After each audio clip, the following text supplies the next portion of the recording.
everybody. How are we doing today? Yes, I am back again. Sorry, I had to restart my computer because it was being stupid.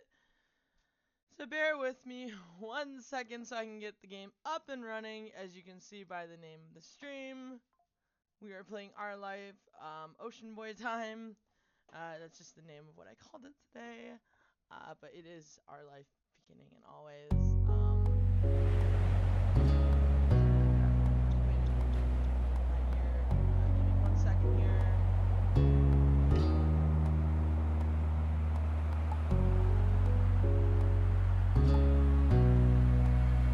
If anything, you guys just hear me talk for a minute as I get the game up and running. There we go. Oh, great, now my picture.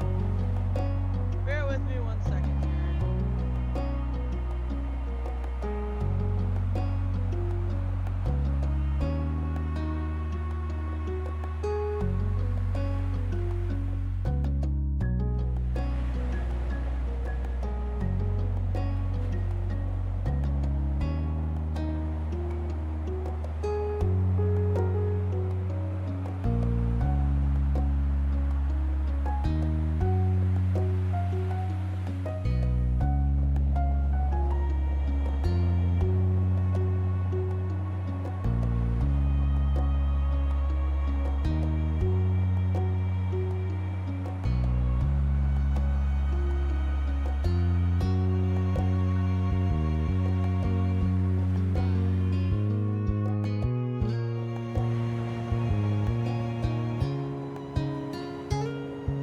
My video back up. Bear with me, it's still early,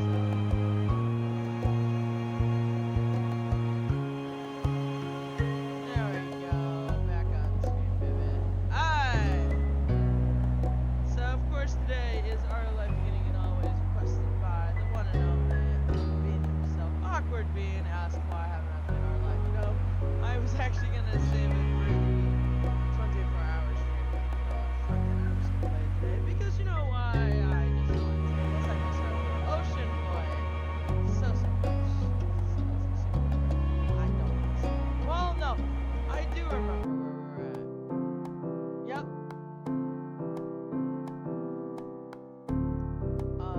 Without a doubt, everyone and everything around you had changed. Yep.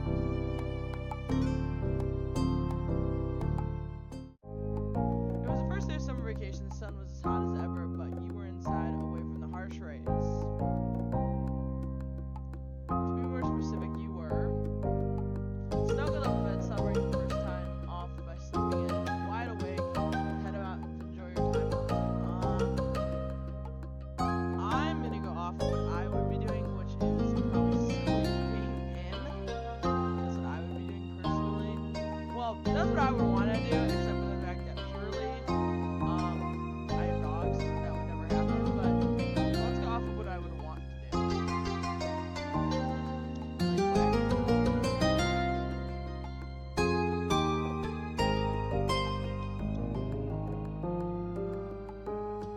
Really quickly, let's go main menu this shit real quick. Right.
You heard me. Get up.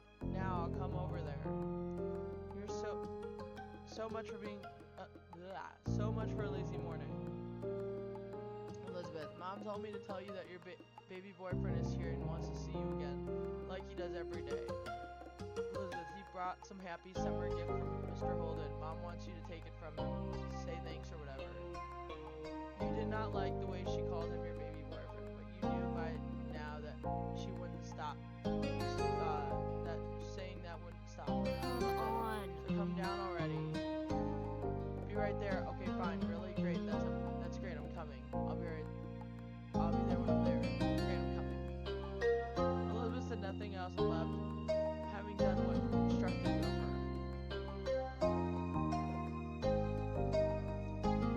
You rolled out of bed, stretching your arms up and high, yawning. Time to get ready. You sat yourself in front of the mirror in the far corner of your room. Your reflection hardly even fit your frame. You were very tall. Your reflection went over the whole length of your mirror, pretty tall. Your reflection fit comfortably in the frame, your average height. There was a lot of open real estate in the frame. You're pretty short. You had trouble getting your reflection to appear in the frame. You're very short. You're very tall. Your reflection went over the frame. You're pretty tall. You're very tall.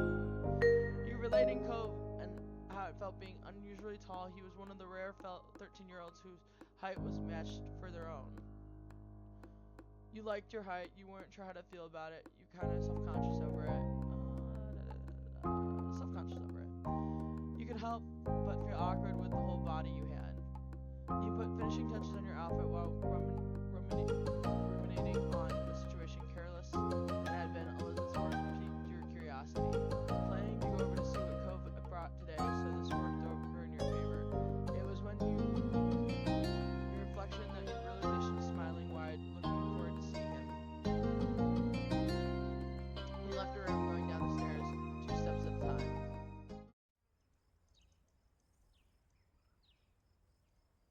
Step 2, second chance. Ooh.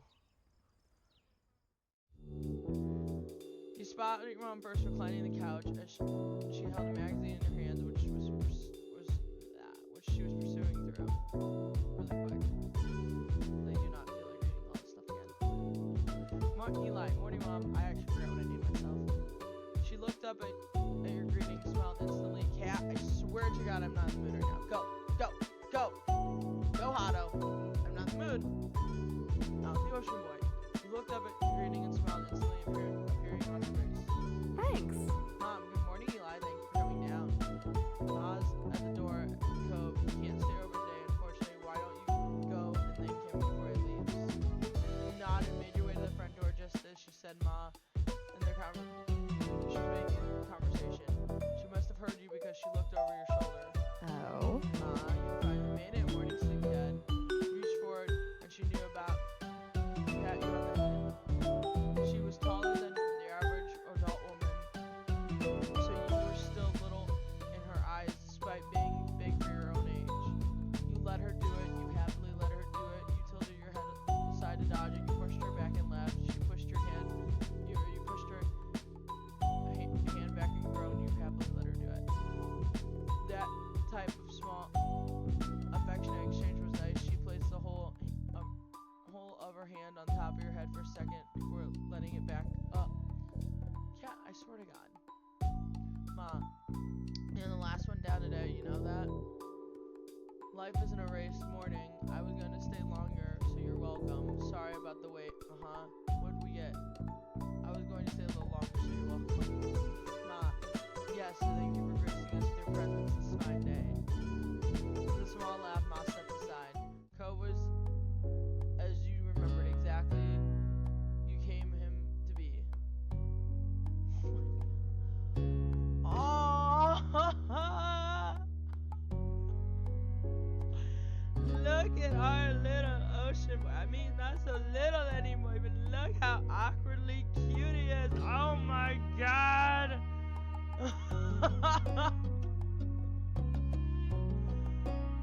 Oh my God, he is so fucking cute. I mean, he was cute when he was a kid, but oh my God, look how cute he is now. Oh, his features were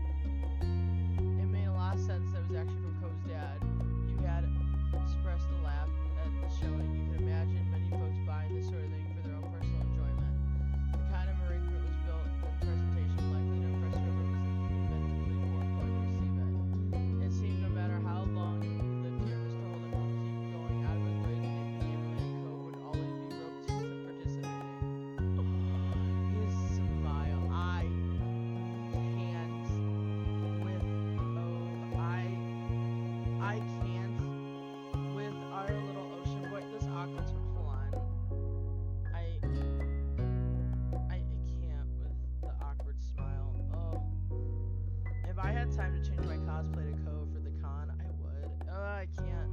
I don't have time to dye my hair. I don't. I can't without cute Cove is. Okay, sorry. I'm done.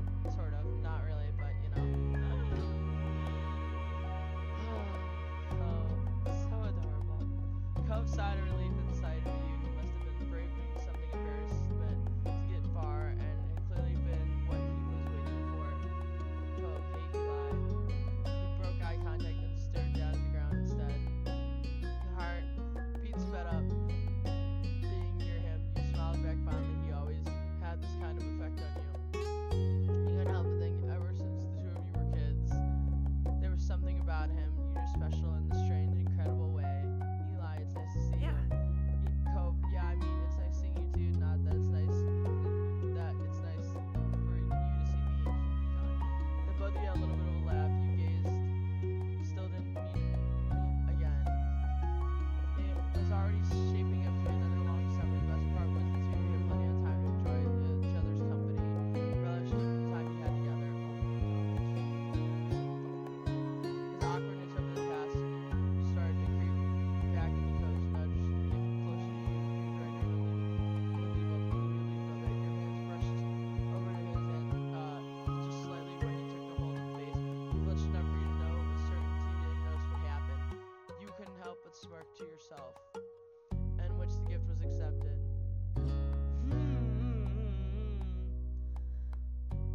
Cove is so handsome. Oh my goodness gracious. I can't with how fucking cute Cove is now.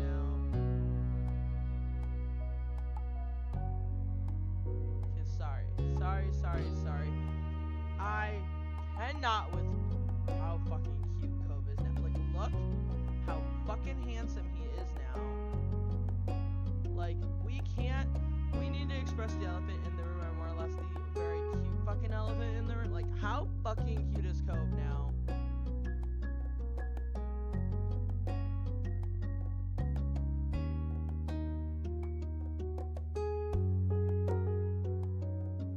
Sorry, I can't. My heart with Cove right now is just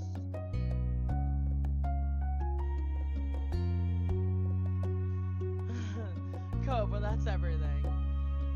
Though he said that he made no move to go, you could tell he was reluctant to. Thanks. You are too cute sometimes. Cove, I'm not trying to be. Ah, you made him blush.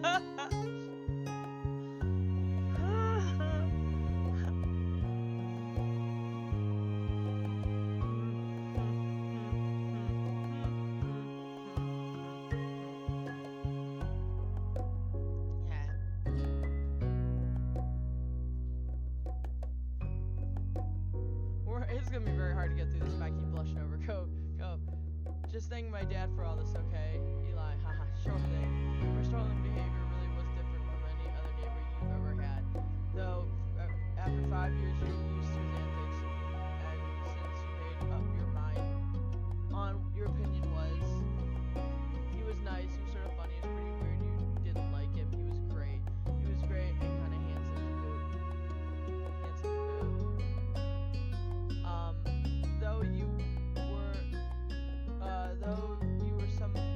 Though there were some things people didn't like about Mr. Holden, you didn't mind them, and liked him quite a bit.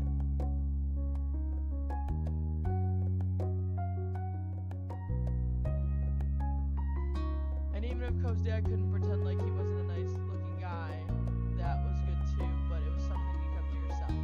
Your thoughts were quickly interrupted by a shout. Question mark, question mark, question mark. There you are.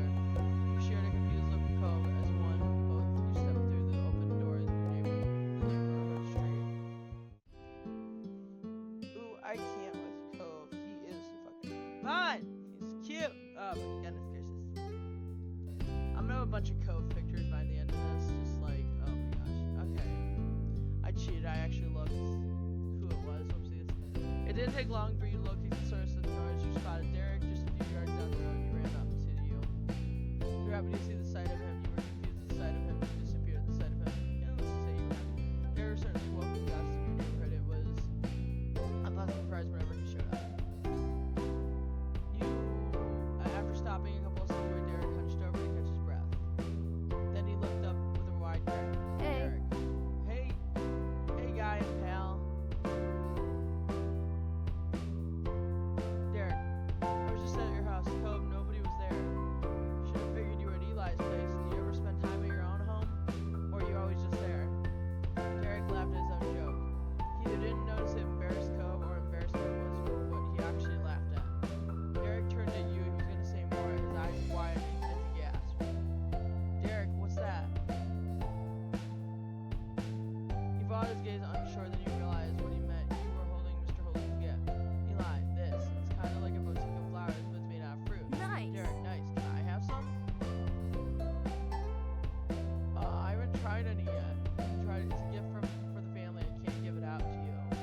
sighting of a fucking bird, like an actual damn like exotic birdie. Like I'm not gonna lie, it's kind of funny.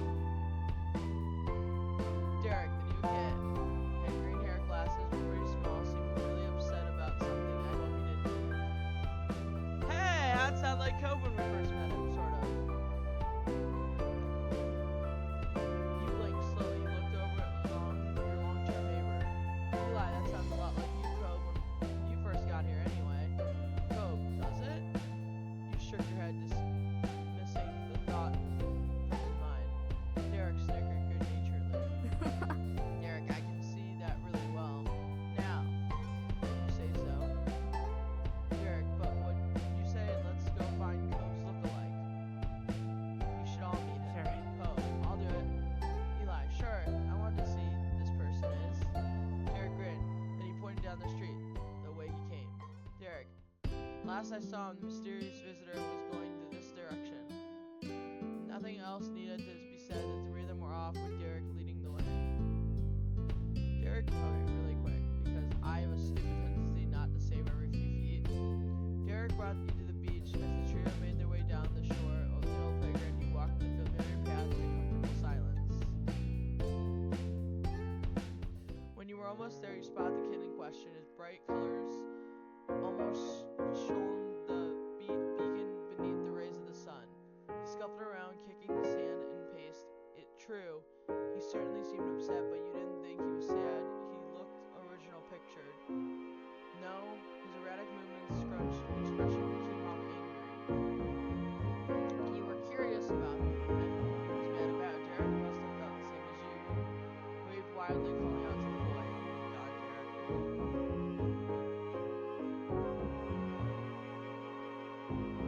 Hey, guy over here.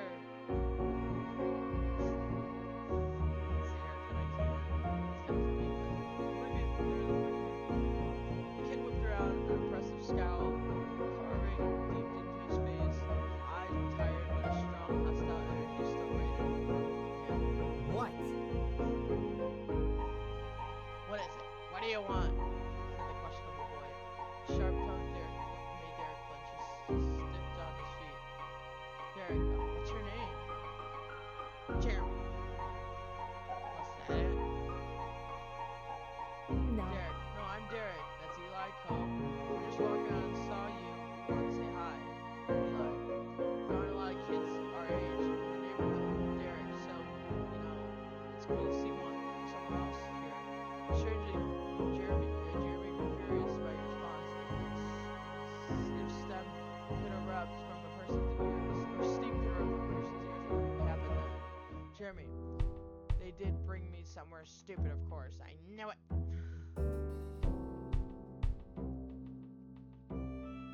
Sunset bird is not stupid thinking about it. Covey. What?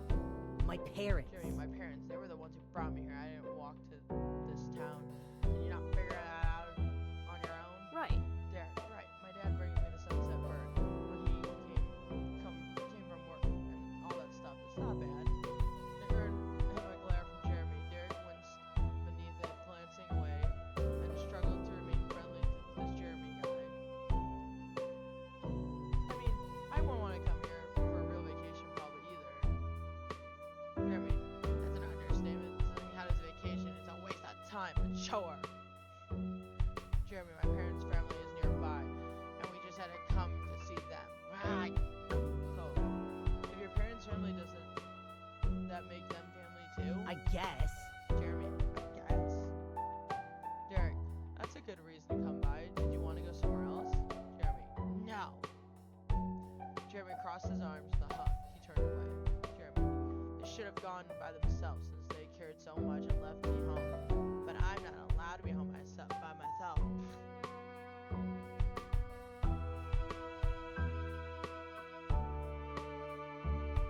Jeremy, it makes no sense. They're the ones who don't know how to do anything, and I'm a kid. Oh, crap. You keep quiet. You kept quiet. You shouldn't talk about your parents like that. Sorry, it must suck being forced to do something you don't want to do. We just said hello. You don't have to keep complaining at us. Calm down. You don't have to yell so much.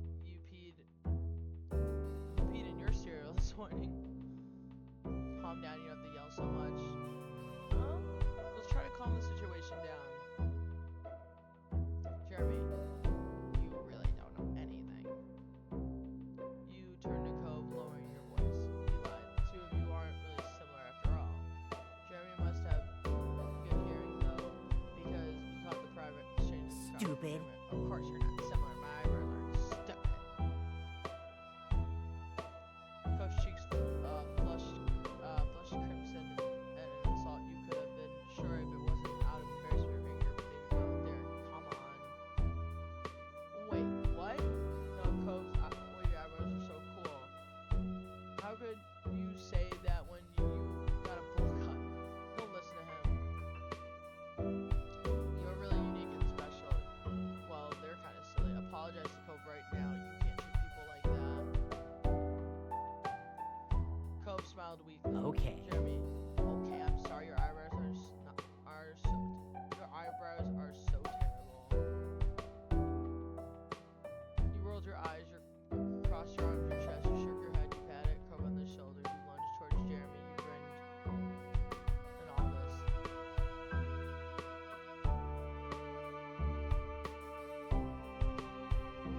You patted Cove on the shoulder. Sorry, I didn't tell you the answer. You gave a watery look in the exchange with silent support, trying to talk, and your boy clearly wasn't going anywhere.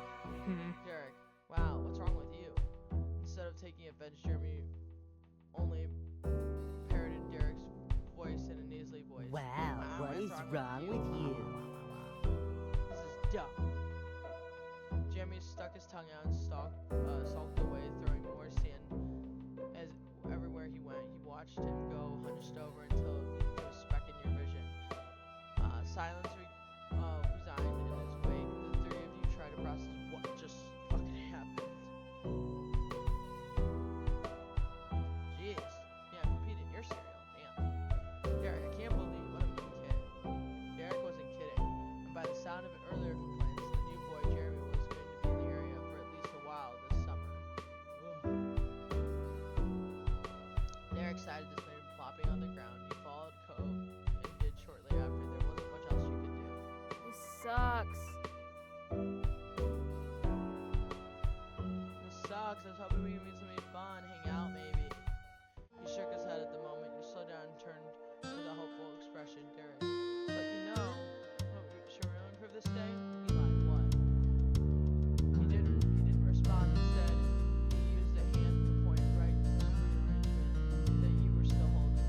You completely had forgotten about it during the mini drama that unfolded. You had gotten used to the wait. Glancing over to Cove, you noticed his eyes hurt. He must really want some too. Why not? Let's see. I need to save it. Why not? Let's see. Derek perked up immediately at your words. You reached first. You were hesitating slightly and once Are you sure? Derek, are you sure? You nodded with eagerly grin. He plucked out a prime rope from his. Cove grabbed one for himself. You were the only one without a screw of your own. You took a pineapple screw. You took a grape. You took a strawberry. You took a pineapple. Even though I don't actually like pineapple. Pineapple is cut like a flower. It was obvious your first choice. Derek ate the pineapple skewer enthusiastically, finishing it without moments. Derek, this is amazing. Yes, let's move. Let me go let the dogs out real quick. I hope you're right back. Because I think the OGs need to go to the place. I'll be right back. Mic off.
Mic on. Alright, so I'm coming back. Link established. Mic on. I don't know if you can hear me now, but I'm back. I can hear my cats causing a bunch of chaos when I was downstairs. So, okay, Derek. That's amazing. This is amazing.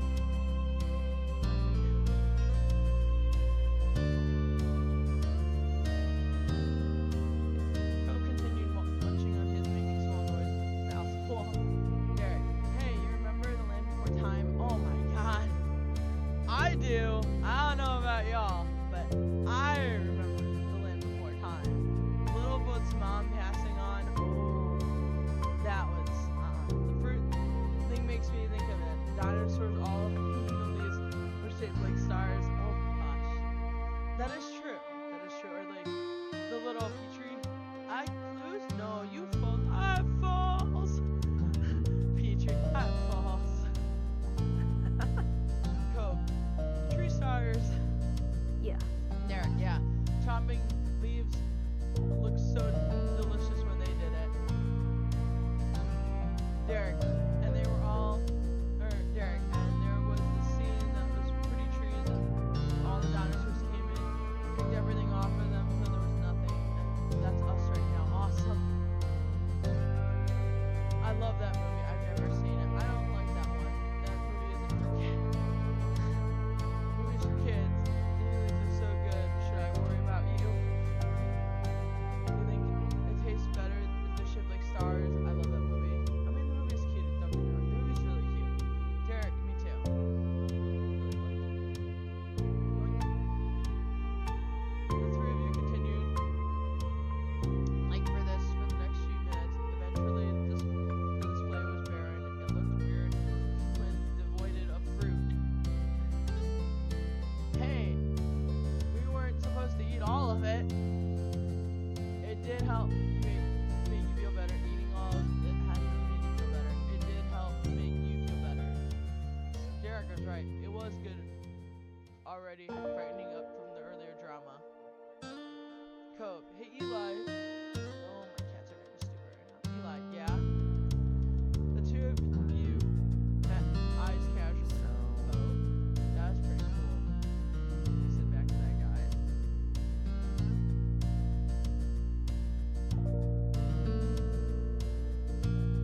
Eli, oh, thanks. I was just saying what I thought. Derek chimed in while I said, Derek, you totally owned him. I don't know what his parents say, but it was good. At least someone is around here to tell what's what. Cope, yeah.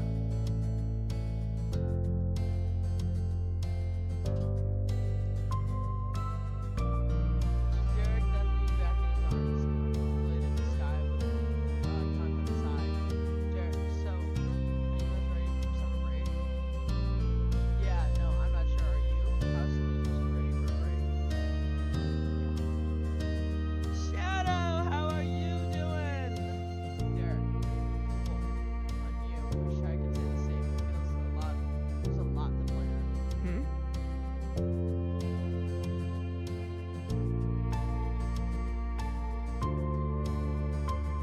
Here, and what about you, Ko? Are you ready? Ko. Okay. Before you could say anything, the light atmosphere was shattered. Elizabeth, hey Eli! Glanced over at your shoulder. It was your sister. She strode closer, appearing none too pleased. Elizabeth, I've been looking all over you, Ma. Said you and Ko ran off with the thing Mr. Holden brought for us. She leaned over with her arms folded. I'm good. That's good, Shadow. Yeah, I almost read that out loud. Well, I did read that out loud. So, where is it? I had to tell you, bitch, but we ate it. I hate to tell you, bitch, but we ate it all. I really hate to tell you, bitch, but we ate it all. Like, it's gone. That thing's non-existent now. Eli, you're late. It's gone. What do you mean it's gone?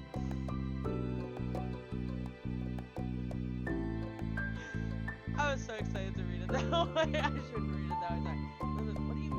What do you mean gone? Sorry. it not the way I would read it. Like, what do you mean gone? What do you mean gone? Sorry. I have way too much fun with this. You moved over to the side. Her face You moved over to the side to face her completely. She zeroed in on the boutique bouquet in your hands, which now populated exclusively with skewers dripping in juice with tiny flecks of leftover fruit pieces. Hold on, I forgot to mention, before I forget, to write this.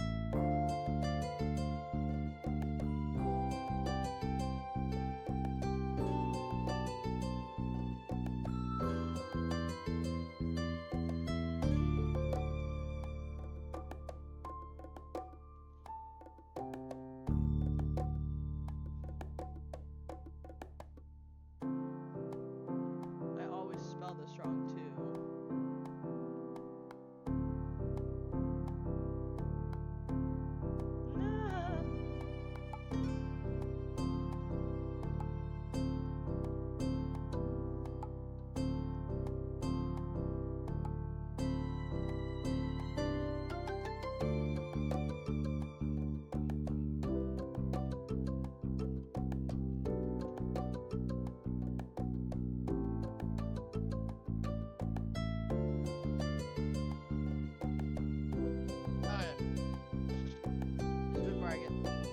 Hato usually pins that, and Hato isn't here.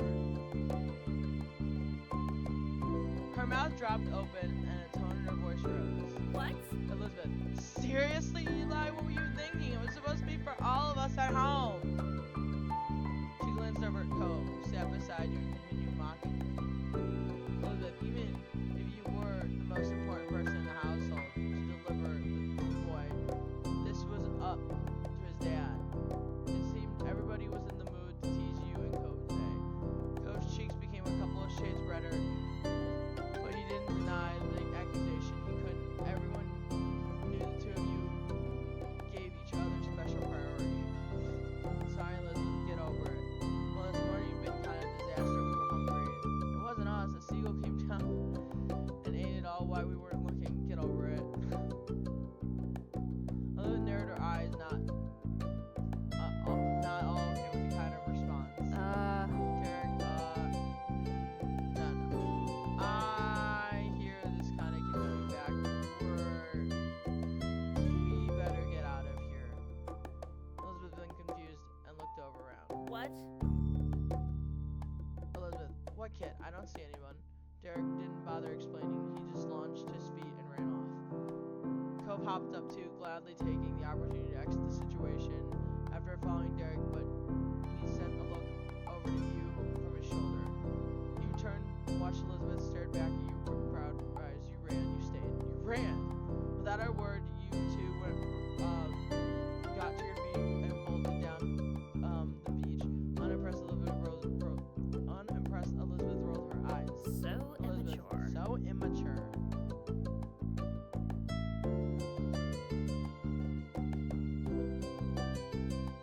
Mumurawa knows there's treats near my desk, so she thinks she's going to get a treat. But unless someone feeds her, I don't feed her treats. She shook her head as she walked towards the house, not bothering whoever's to follow. Meanwhile, the three of you made it back to the shoreline. Derek pumped his fist, grinning in triumph. Derek, we escaped and shall live to see another day. Exactly. We kept moving. We should keep moving. Yeah, for now. Victory. My mom's gonna be so mad when Elizabeth tells her the story. Exactly. We should keep moving. Eli. Elizabeth decides to come back after all. Or that means it really is still around. You chuckled, walking further down the beach side by side. You definitely wanted to stay outside a little longer. You had gotten a little bit scolded from your mom for not saving any of Mr. Holden's gift for Elizabeth, but you didn't get any real punishment for it. Instead, while you were out with the boys, Elizabeth returned home, shared the news, and the three of them went to get dessert on their own. It was clear that even your parents, when everyone got back, eventually the event was settled.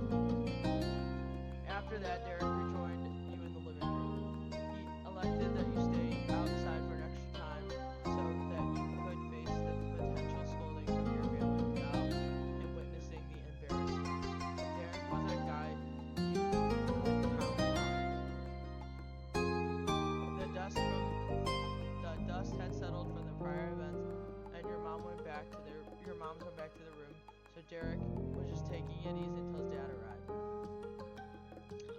Suarez, that's what it is. Mr. Suarez was meant to be there any minute to get Derek. Derek preferred not to sit, instead looked long, lazy strides and circles around the edge of the road. His hands back angled towards the ceiling. Derek looked like he might be puzzling out crying.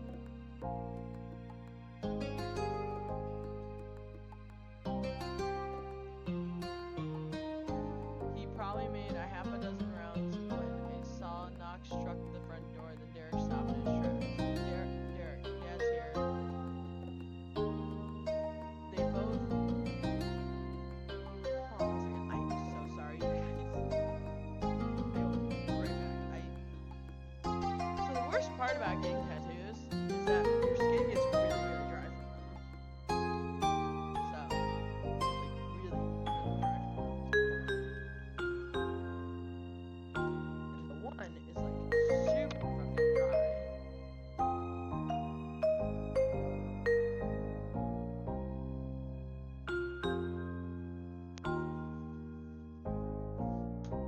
Link established. Mic on. So I do apologize.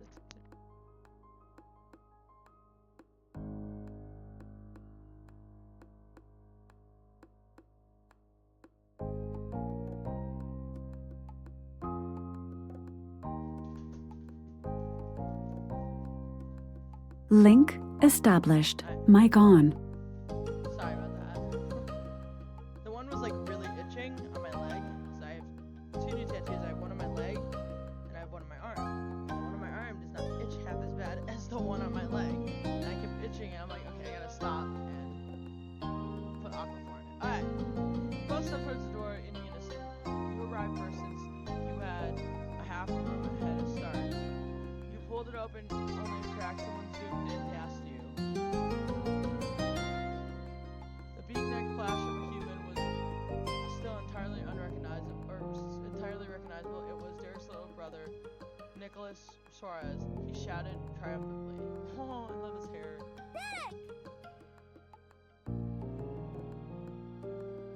Derek, we're here, Nicholas.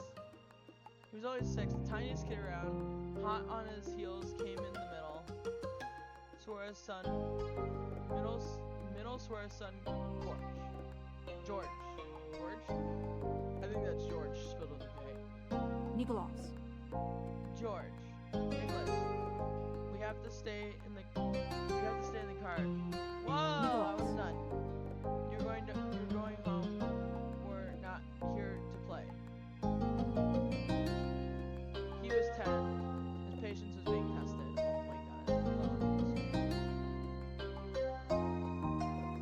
Nicholas. Hold on, I actually love this moment right here. It's so cute.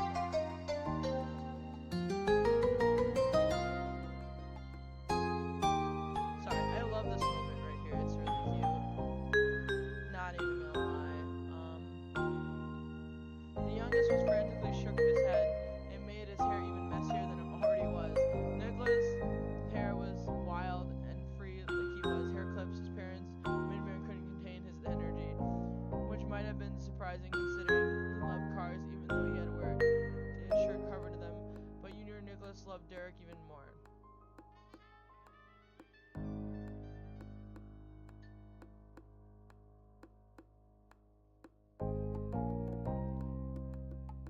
Oh yeah, I forgot to mention, tomorrow I won't be streaming at 9:30 in the morning.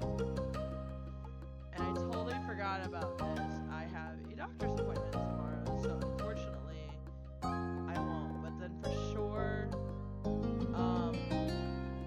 if I get back in time,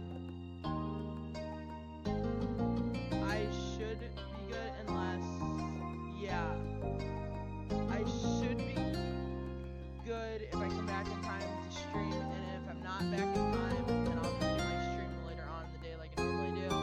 But I totally forgot about that, so sorry about that, guys.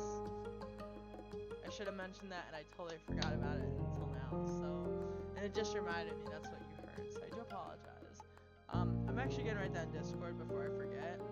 Because then I'll just forget it again. And then you guys are gonna be looking for me. And then I'm gonna be like, guess what? And so, yeah. So let me write that down before I forget.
I can't even get through one stream without my cats being stupid.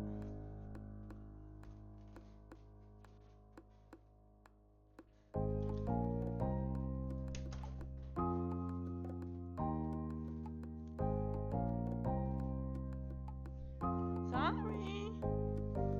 I'm sorry. I didn't mean to step on your tail, sir. Mr. Spooky.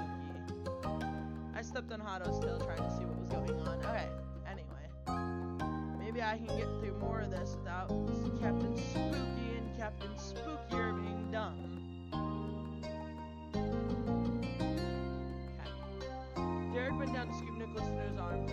When the pond squeezed, though, he kept his face tilted up to make eye contact with George. Hey. Derek, hey bros.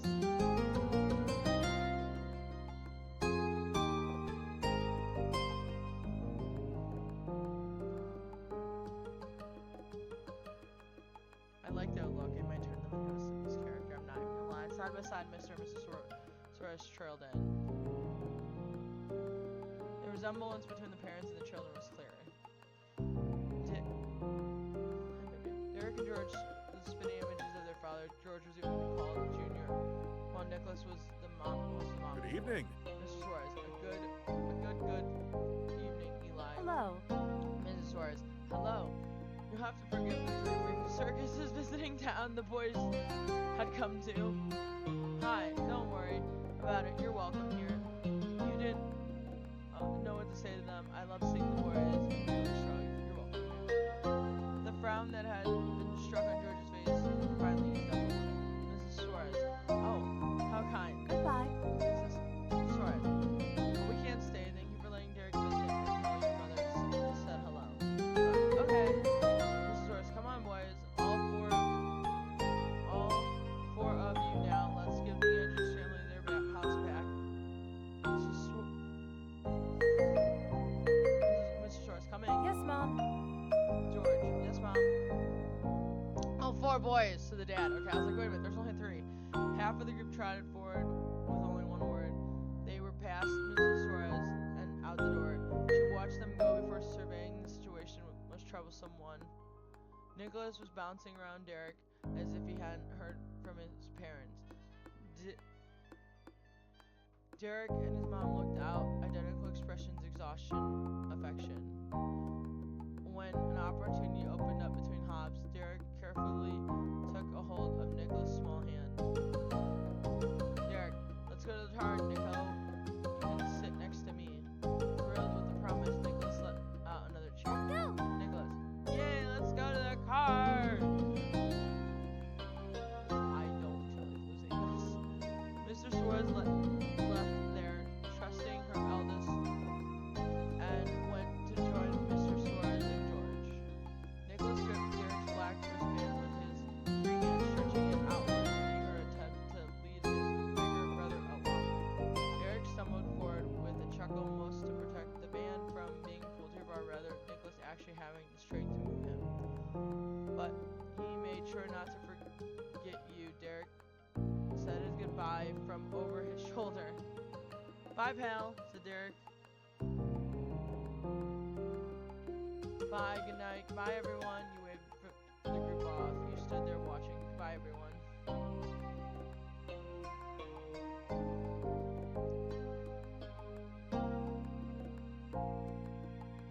After the prom, entrance and equal exit, the whole Shores family was on their way home.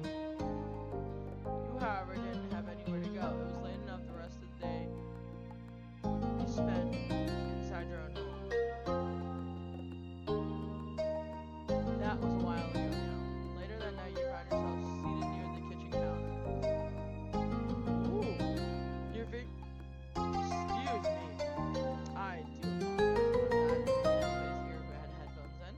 Your fingers drove the surface and waited, your gaze trained on the phone. You were waiting for a call tonight, specifically from your cousin Leandra. You didn't want to miss it accidentally. Your uncle, aunt, and Lee used to live many hours away. Your families only saw each other a few times a year for big occasions. A while back, though, they moved and were closer to you now more than ever before, and now hung out regularly. With the school being out, you're positively she's gonna want to come. Hotto! Quit being weird! Come over a lot. The two of you were the same age and got along well.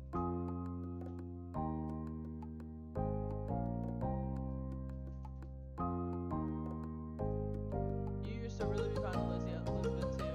Or she used to be really fond of Elizabeth too, but now that your sister had become allergic to interacting with her own family and intended to be just you, Lee, to spend time together. She was your only friend who was a girl. Being family helped you make closer, but you had a lot of girlfriends. Yeah. I picked she was your only girlfriend.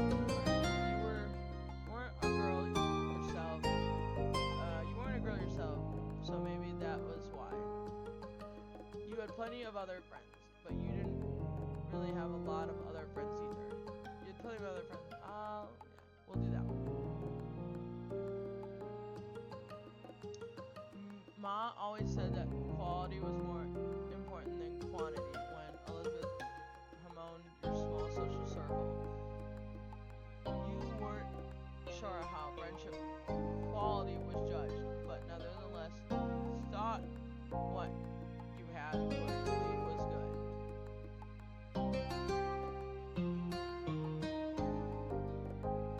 The shrill ringtone announced an income call. You jumped before grabbing the receiver and pressing it to your ear.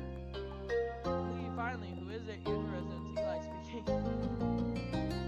You were greeted by a distorted, high-pitched giggle. What? Lee, why do you sound so weird? Mom answers the phone like that sometimes. Lee, you should go with hi. That's something a robot would say. What? Dude, quit getting in the shit you're not supposed to. There's static on the other end as Lee was shifting wherever she was.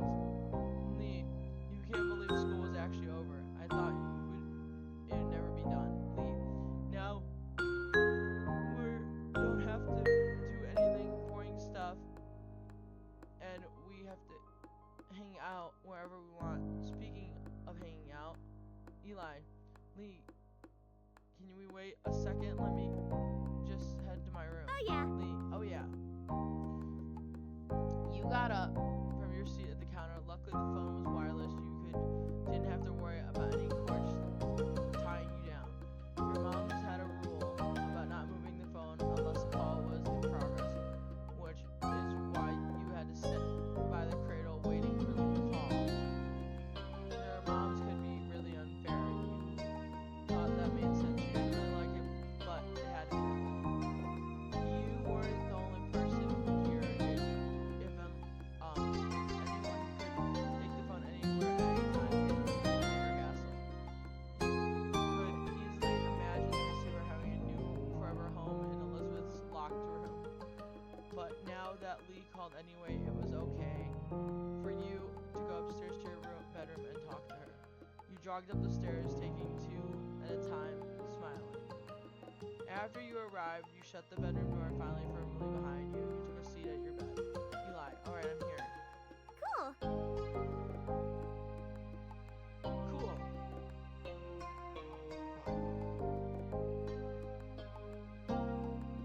did you know the girl down the street from me has her own phone now? A cell phone. She doesn't even have to wait for someone to stop using it at all. Eli, really? Wow. The thought of somebody having their own phone seemed unavailable to you. Unbelievable to you. Unavailable to you. Jesus Christ. Lee, right? I wish I had one too. My parents said that I could get my own phone in time. Really more grown up. Lee, I wish they had changed their mind. We could call each other every single day and no one would be able to stop us. How great would that be? Great. But wouldn't I still be using a home phone? Too bad that's too far away. Really great. Eli, we couldn't even stay up late talking about whatever we wanted. Lee sighed thoughtfully in the receiver. Lee, at least they said I could have it someday. I can't wait. She sighed dramatically. Lee, I bet I'm gonna get one. I'm all the way into college. Squeezing the phone between her shoulder and ear, you puffed up the pillows and made yourself more comfy. It was strange to think that the time when normally go to school would be over and you'd have to choose whether or not to go to college. School was a much bigger part of your life now. Oh, good Lord. Studying didn't come easily to you, though you tried hard. You worked about as hard as most people would and got pretty average results. You never tried much, but you still didn't do that bad. You didn't even bother in school, and your grades reflected that. Everything in class came easily. You worked hard for your excellent grades. You worked hard. Every A plus you brought home was a result of your concentration and diligence. You hoped that you would be able to keep it up through high school. You felt a lot of pressure to maintain the high grades you got last year. You hoped to do just as well this year, but it wouldn't be a big deal if they dropped some. You were confident your grades would remain great. You had no plans of getting excellent scores around this time. You were confident your grades would remain great. You could definitely keep the streak going. Eli, yeah. You tried to engage, but your mind decided to go back to school despite the season. Lee knew you were Lee knew you way too well to be fooled. What's up? Lee, you sound so spacey. What's up? Eli, just thinking about school. Lee groaned. Are you thinking about how you don't have to think about it because it's summer? That's what I'm doing. What? Luffy? I'm streaming. Lay down. Just because Daddy's not home, I'm streaming now. Yeah. Go lay down, Mr. Poof. Go lay down, Mr. Poof. What, Mr. Poof? I love you, Mr. Poof. Now go lay down. No, Mr. Poof. I let you know no do. Yes, now go. Shh. Leave. I'm looking forward to going back. Let me make a petition from her vacation time. It's so awful. Come on, it's not too scary to think. I'm looking forward to going back. Liam, you're speaking English, but I don't understand those words. You laughed aware that many kids wouldn't voice their enjoyment of school. Liam, though I guess school isn't all bad. You can do good things there. You can't just do more when school's out. Learning new things can be cool. Gym is pretty great. It's the easiest way to hang out with people when you're not in the neighborhood. The cafeteria lunches could be better if they had any right to be. There's nothing good about my school. Learning new things in school. Eli, I just wish everyone did okay with how they taught things, not just some people. Me too. Me too. Gym is pretty great though. The easiest way to hang out with people not in the neighborhood. The cafeteria lunches, but that's was all. Easiest way to hang out with people not in the neighborhood. Like, if I didn't do the school, I'd never meet any new people. Not really comes here. Don't eat the cat. But that's all. Eli, that's pretty much everything that's good about school. Lee, okay, point taken. Alright. Lee, now I declare the topic of school is officially closed. Lee, but we have to talk about the summer first before we start plotting the rest of our lives. I've got some plans already. Eli, like what? I mean, like, I'm going to visit my cousins. You chuckled, of course. Wait, did I read that wrong? You chuckled. Oh, of course, okay. I'm making sure I read that right. Lee, what's something you want to do? First thing that comes to your head. I want to spend time with people. I want to get to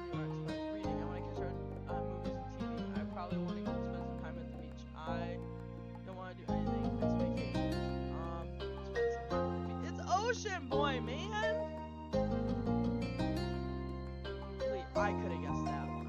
You lean back in your bed settling in and you're chatting with your friend, even though it hadn't been that long since you saw her. Seeing her soon, you found plenty of time to talk.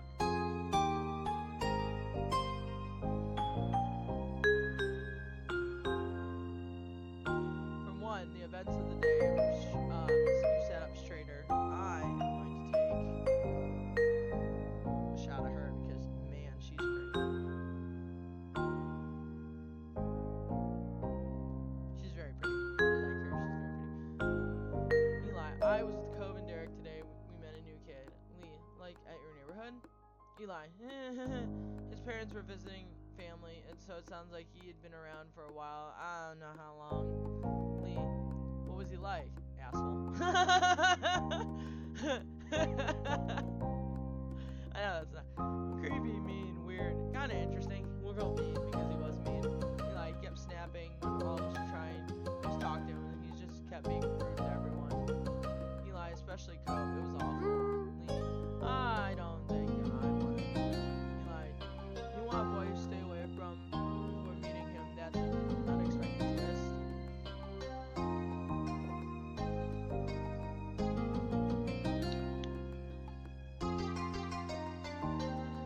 Your cousin was very popular with the boys who knew her. She seemed happy enough to be around them until they started to annoy her. Lee, hey, who are you to talk? You give practically all your attention to boys, or just one boy. Lee, I see how much you like Cove. You got me, yeah. That's a special case. I don't give all my attention. You aren't able to say it. You aren't able to say anything. That's a special case. Lee laughed at your defensiveness, deeply amused. After a moment, you chuckled along with her. There was a stomping noise approaching your room. Heralding arrived. Your irritated older sister. Wait. I didn't think Lizzie was older than you. I thought she was younger than you. She flung the door open. Frown ejected her.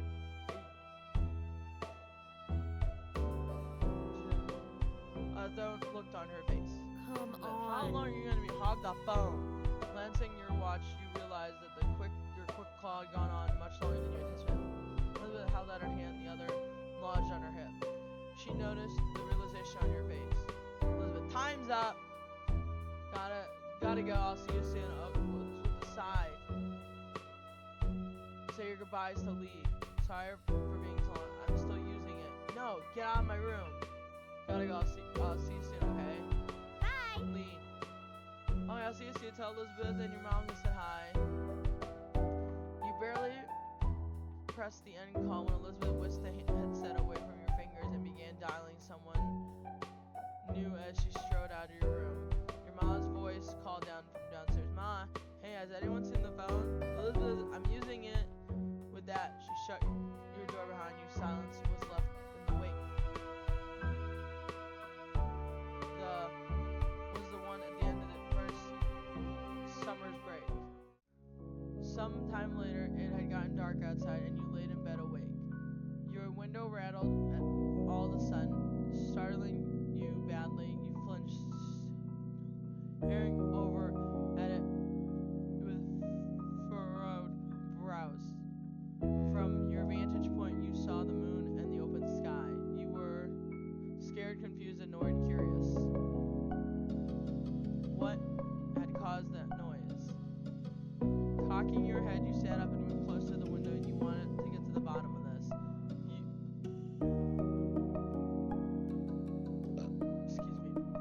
To the utter shock you gazed, you met with a pair of familiar ocean blue eyes. Ah! I knew it was Cove. I knew it was Cove. I knew it was Cove. You like Cove? You squinted. Yep, that was Cove right outside your window. Do you mind? I'm doing something. I think Luffy has to go. You know what? I'll be right back. Mic off.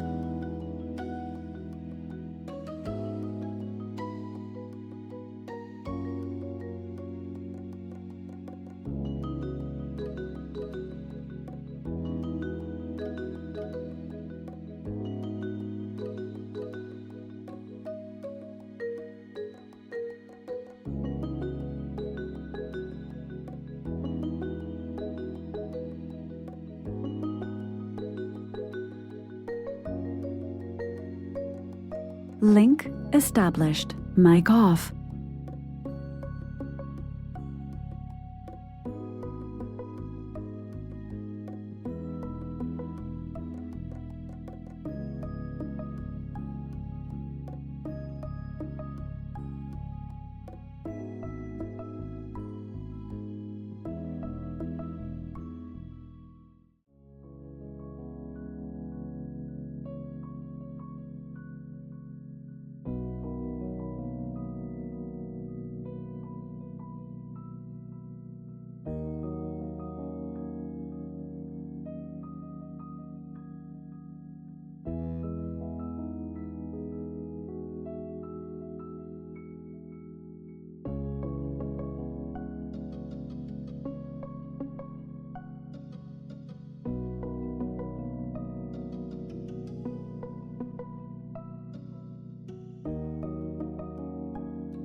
Link established. Mic off.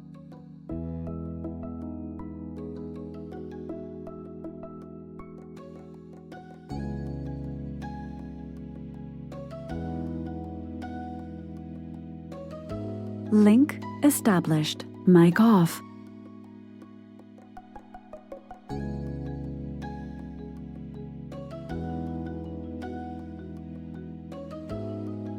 Mic on. Hi, we're back.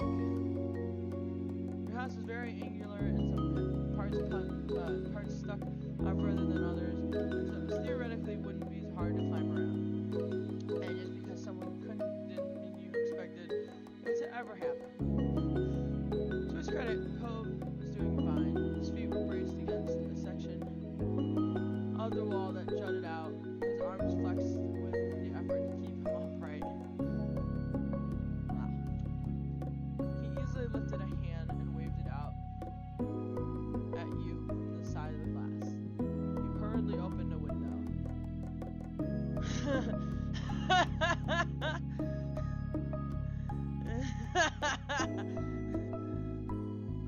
I love Cove, my little ocean boy.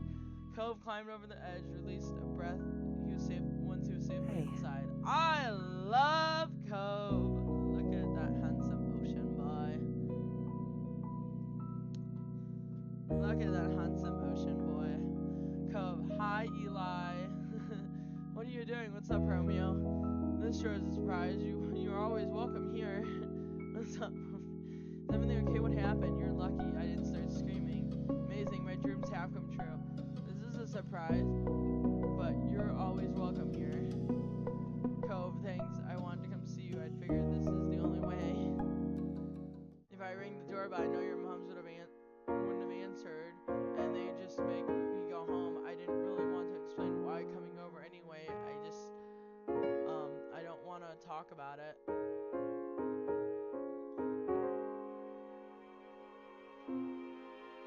Besides, with you, I mean, but that's why. Unexpected as this was, you really touched Cove. Felt like he could tell you was wrong. Cove, I might have tried calling recently, except my dad was on the phone. Cove suddenly looked very cross.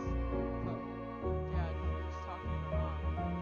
Still is probably.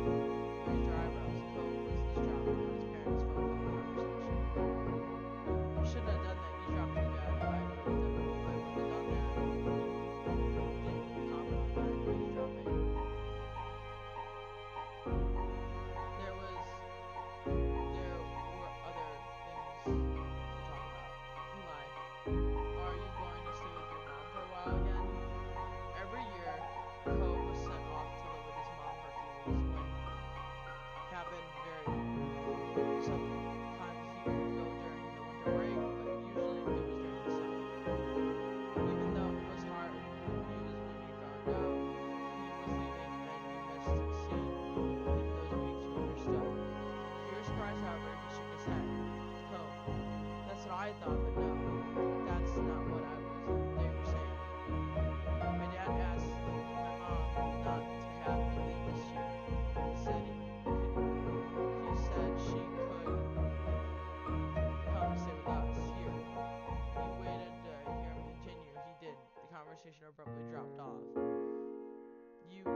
him she'd come. I know she's coming soon before school starts. Eli, oh, you had heard Cove talk about his mom a lot over the years. He'd tell you about past memories or happened while he was visiting. Still, it was one thing to hear about someone and another to actually meet them very soon. You were going to see Cove's mom in person. You were taken aback by the news, so you could only imagine how Cove felt. You looked over at him. He was pacing across the room, his features pained with dread. Cove, before they barely stayed in the same room long enough to have lunch, and now they're gonna be together again, the three of us, after all this time, just for a few weeks. Cove, I know I should probably be happy they can talk to each other now. I'm still not. I'm just confused and freaked out, and now I feel like I'm really bad for feeling this way. Cove, Eli, it's so. His fists tightened and his eyes became misty. Cove, I shouldn't keep getting like this. It's been a long time already, and I'm not a little kid. Cove, the last time he cried, he was a little kid. I love you, Cove, so much. No, he wouldn't meet your eyes. You knew he was waiting for you to say something. Oh, nothing wrong with you feeling bad. This is hard to deal with. We can deal with this. I'm sorry, Cove. I'm here for you. Yeah, that's a lot. You didn't know what to say. There's nothing wrong with feeling bad. This is hard to deal with. We can deal with this. Small morsel frown tugged at Cove's lips. Cove, I guess we have somehow. But thank you for saying this so. A memento silence fell over the two of you. You marveled at somehow the day started. You had woken up to eager for summer, but now things seem so crazy. The mini debacle between Mr. Holden's gift, the newest addition to the neighborhood, being so rude, and as if it wasn't enough, now Cove's mom would be living at Cove and his dad again. Get really quick. Cat, why do you want to drive me crazy right now? Cat, get out! Hey! Hey!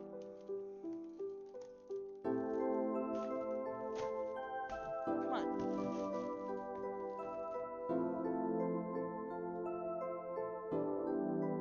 Really quick before I forget, I gotta send something to somebody before I totally forget.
Your whole life was kind of like this. It seemed complicated, hard, and different. Why couldn't things just get better with time? Cove, Eli? The sound of your name said quietly pulled you from your thoughts. Cove gazed at you concerned. Are you okay? Cove, you okay? Yeah, I'm okay. You meant it. I'm okay. You didn't mean it. No, I'm not. I don't know. Who, me? I'm more worried about you. Wow. Things are kind of bad for everyone. Yeah, I'm okay. You knew some things were still good. Cove grinned reassuringly. It small, delicate. You knew it was genuine. Moonlight from outside cast shadows across his face, lit up his eyes. They seemed to sparkle with a smile. Really quick. Just that one look brightened your mood somewhat. Cove, no, I think I don't want to talk anymore about this.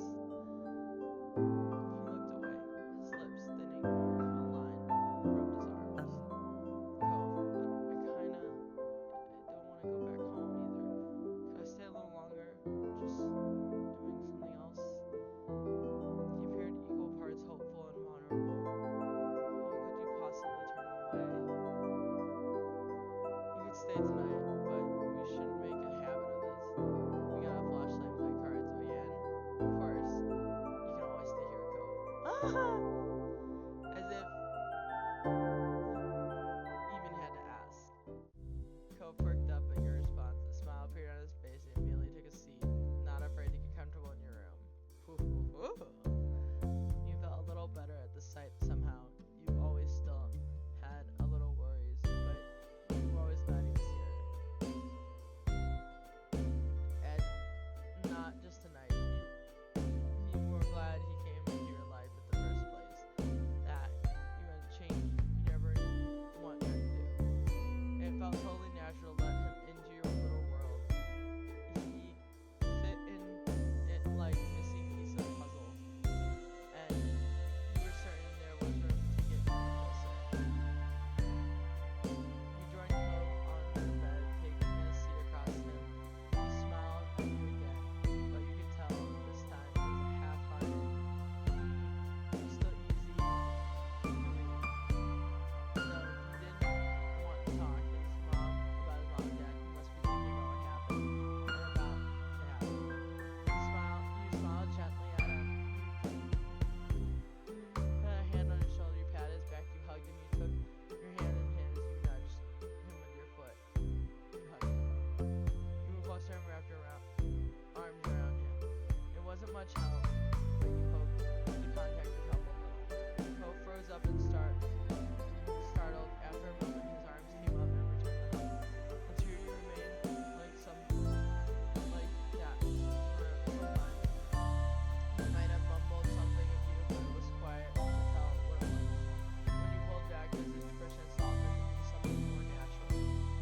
Conversation was stilted and broken often by silence, and both of you were able to get unusual candor. As a secret hangout session stretched out, you thought truly on it moments like this with him. Just to say, what I did with this one, which Blake knows, I made it so romantic, so immediately you're just going in because with the original game, I guess, you have to move into really liking Cove, but me, I immediately went right into loving Cove. And so, it's really cool, so immediately me and Cove were just like already loving each other, and so it's like, you hope the day would never come, when life decided that you would, that the two of you would part ways, and that you knew Cove felt the same. You open your tired eyes, groaning, and adjust to the bright lights, and streaming through your window and warming to your tanned skin. With a loud yawn, you rolled over from the sunlight.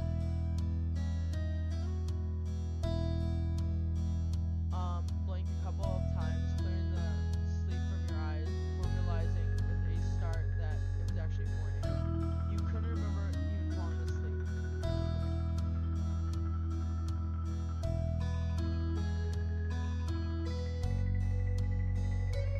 Cove had crept through the window during the night, and the two of you spent time together, trying not to wake your parents. You must have fallen asleep while you were hanging out, couldn't put a finger on exactly when.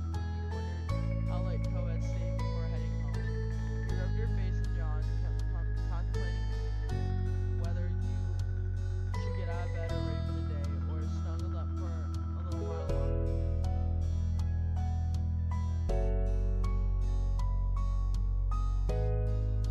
Until your gaze landed instantly, recognizing the mop, pale green hair, you bolted upright and gasped in surprise. He never left. He was still there in the morning. Ah! You laughed out loud. You jumped out of bed. You froze. He had fallen asleep while sitting on the ground, precariously leaning his head on the side of your mattress. Okay, not gonna lie. Remember, Cove couldn't sleep over when he was younger, and now he did. Ha ha ha! Hi, Hunter. How are you? I'm glad you could make it. You should tell Blake if Blake is still awake or, functioning that we are playing our life. We're going through our life. I don't even know if you're playing technically. I mean, we are here functioning more or less,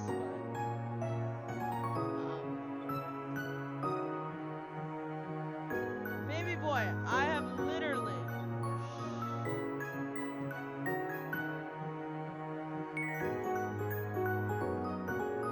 give me a second. Stop, Luffy!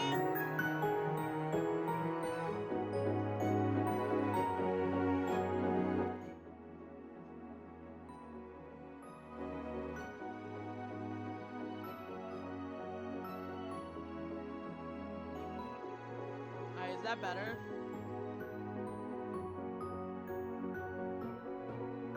Is that better? So I turned down the music a little bit more in the game, and then I hired my mic a lot. Yes, cool. Okay. My bad. Nobody's been in it, so nobody's been able to tell me how bad it's either been. Luckily, you know, there's subtitles, so. Luffy, would you stop? Like, seriously.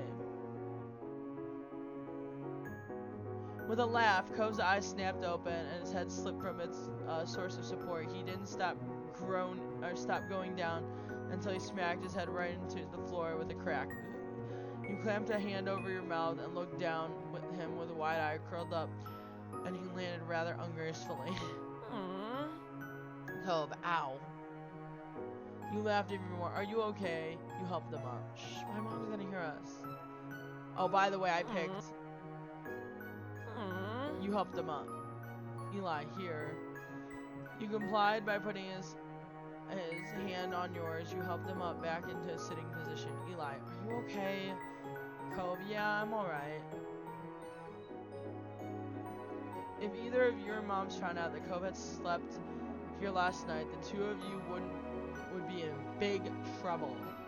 Cove blinked at you a couple of times, his eyes growing in panic at some thought that only he could hear settled in his mind. Oh my Cove, god.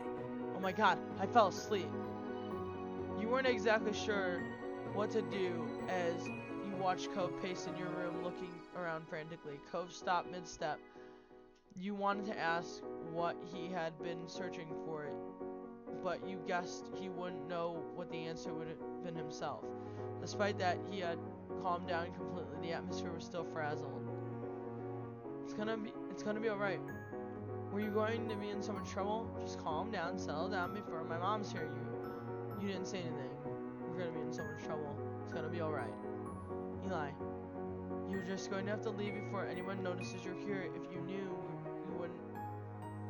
If they knew, we would have heard about it already. Cove nodded. His shoulders tensed as you fixed with a firm stare of his turquoise eyes. Letting you a heavy sigh, he ran a hand through his hair at aspiration. He couldn't look at you again as he spoke. Cove, I'll see you later. You were confused by how of all this played out. He hoped that it was true. Eli, see you later, Cove. At that, he suddenly wrapped up, tensed embrace. He panicked as he seemed to be something he couldn't figure out before leaving. Cove, thanks again. Cove, you're my very best friend, Eli. No one else comes close. He firmly whispered the words into the top of your shoulder and made you feel tingly. But you were let go before the chance to respond or even fully react. In the matter of seconds, he climbed over your bed, opened the window, and a cool breeze rolled off the ocean, fluttering through Cove's hair and filling the room in salty scent.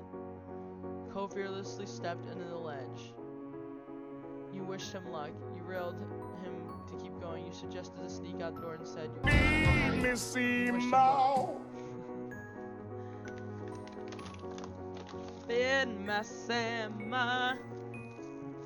Eli, good luck. Don't fall off the roof. That was nice of you. Wow.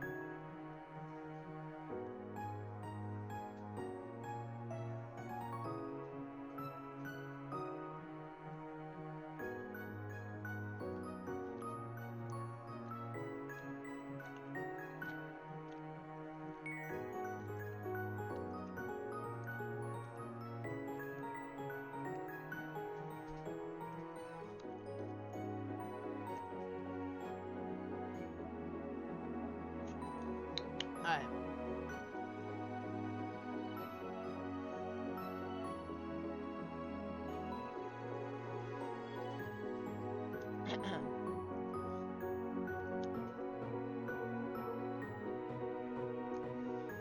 You weren't sure if he had heard you or not, but he kept along, one foot in front of the other, with increasing speed until he was a form of disappeared outside the sight. We're gonna make sure we save. Stuck your head out of the window as far as you could without trying to keep, and as far as you could go, keeping watch.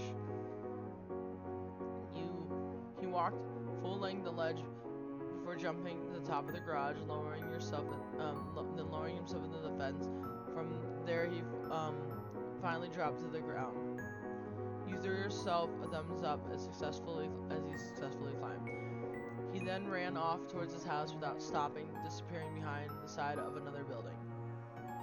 You had to admit that you were pretty impressed at how adorable, how dollable he made it look.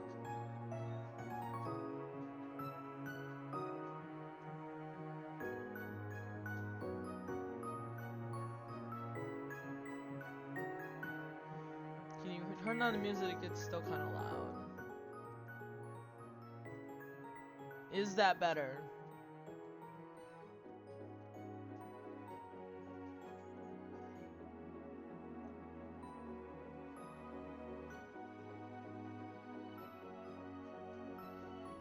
Before I keep going, is that better?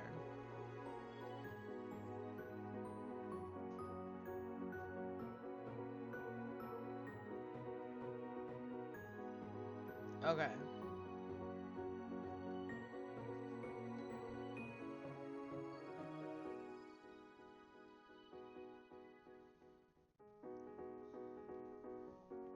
I need to throw my phone on the charger.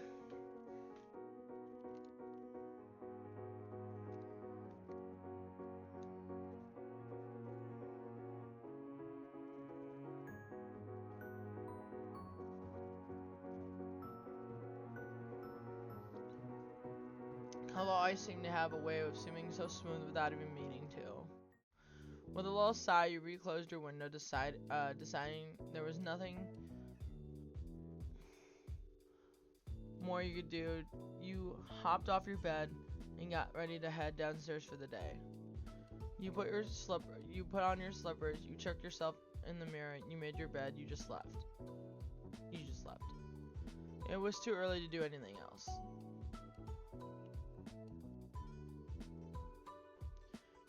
You took the stairs, slowly attempting to mask your face to look innocent.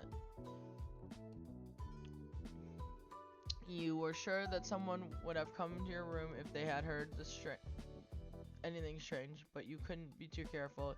You had to play it cool. When you stepped in the living room, Elizabeth was there tapping her finger on the counter. Eli, good morning, Elizabeth. She looked you over immediately, her eyes squinting at your greeting. Why? Elizabeth, why are you being so weird?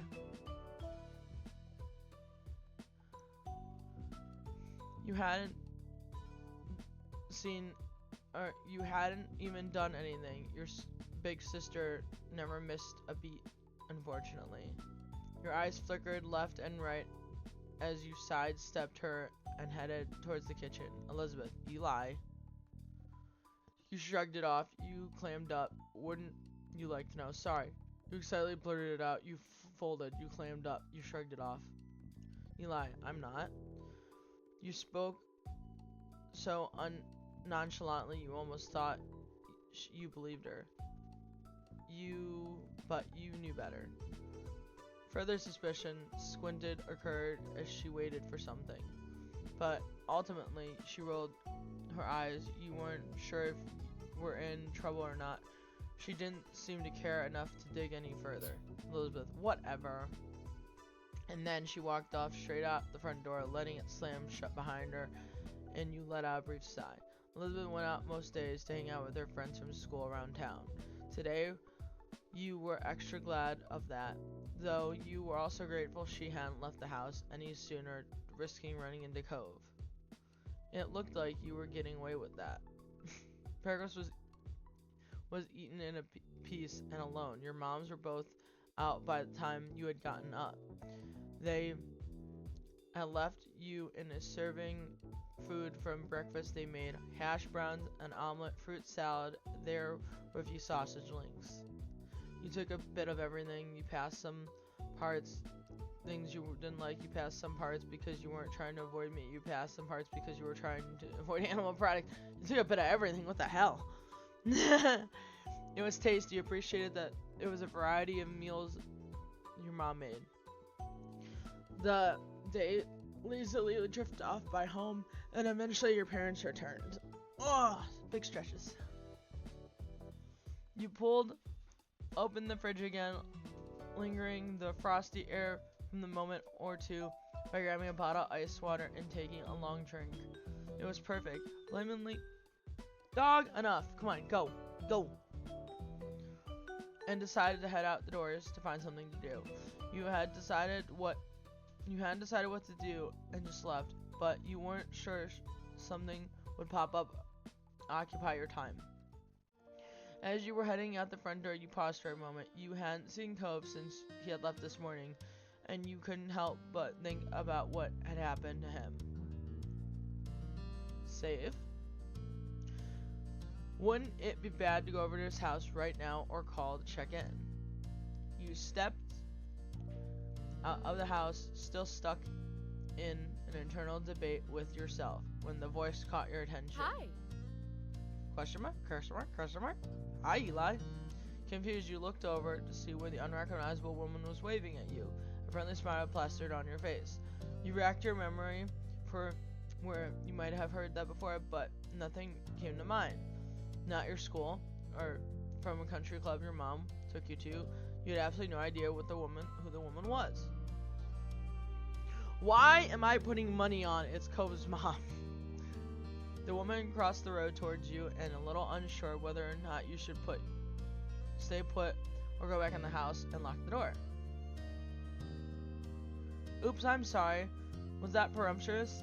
I heard about you, but you have no idea who I am, do you?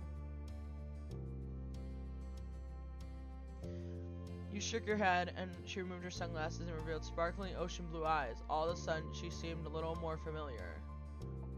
Not gonna lie, like the green hair. I think I know who it is, even though we've never been introduced to her, but I think I know who she is. And I can almost put money on I know who she is, even though the ocean blue eyes kind of give it away. My son lives here, and my ex too. I kind of put money on I knew who it was. When the Ben Swash lifted a hand and pointed to the counter across the street from your own house. She was Cove's mom. No shit. That one was really obvious. That one was like really fucking obvious. I think we're only gonna do one run of this just because my voice is starting to crack a little. It's a lot of reading, people. This is a lot of fucking reading, people. Just to say, I know, right? I don't like Cove's mom more or less right now, but the green hair, I'm not gonna lie, is really nice.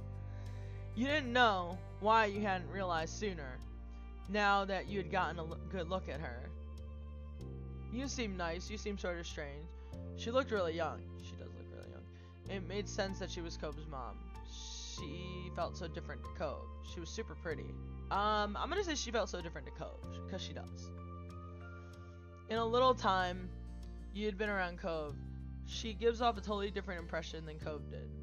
No matter your thought on her, you still felt a little taken back. She had appeared so suddenly. Cove mentioned she was coming, but you hadn't gotten the impression it would be very next day. She intended to let's try that again. She extended a hand again, this time for you to take. You studied the manicured fingers in front of your face and an assortment of bracelets entangled from her wrist. Treat.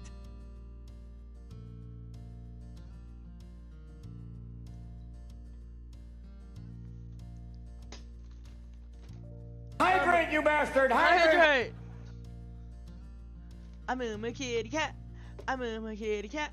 A hot kitty cat. Hot kitty cat. A Zeusy kitty cat. Okay, kitty cats have no more treats. Like, literally, they have no more treats. I gotta figure out where the fuck the treats went, because... Ouch. I bought more, and I don't know where the fuck they went.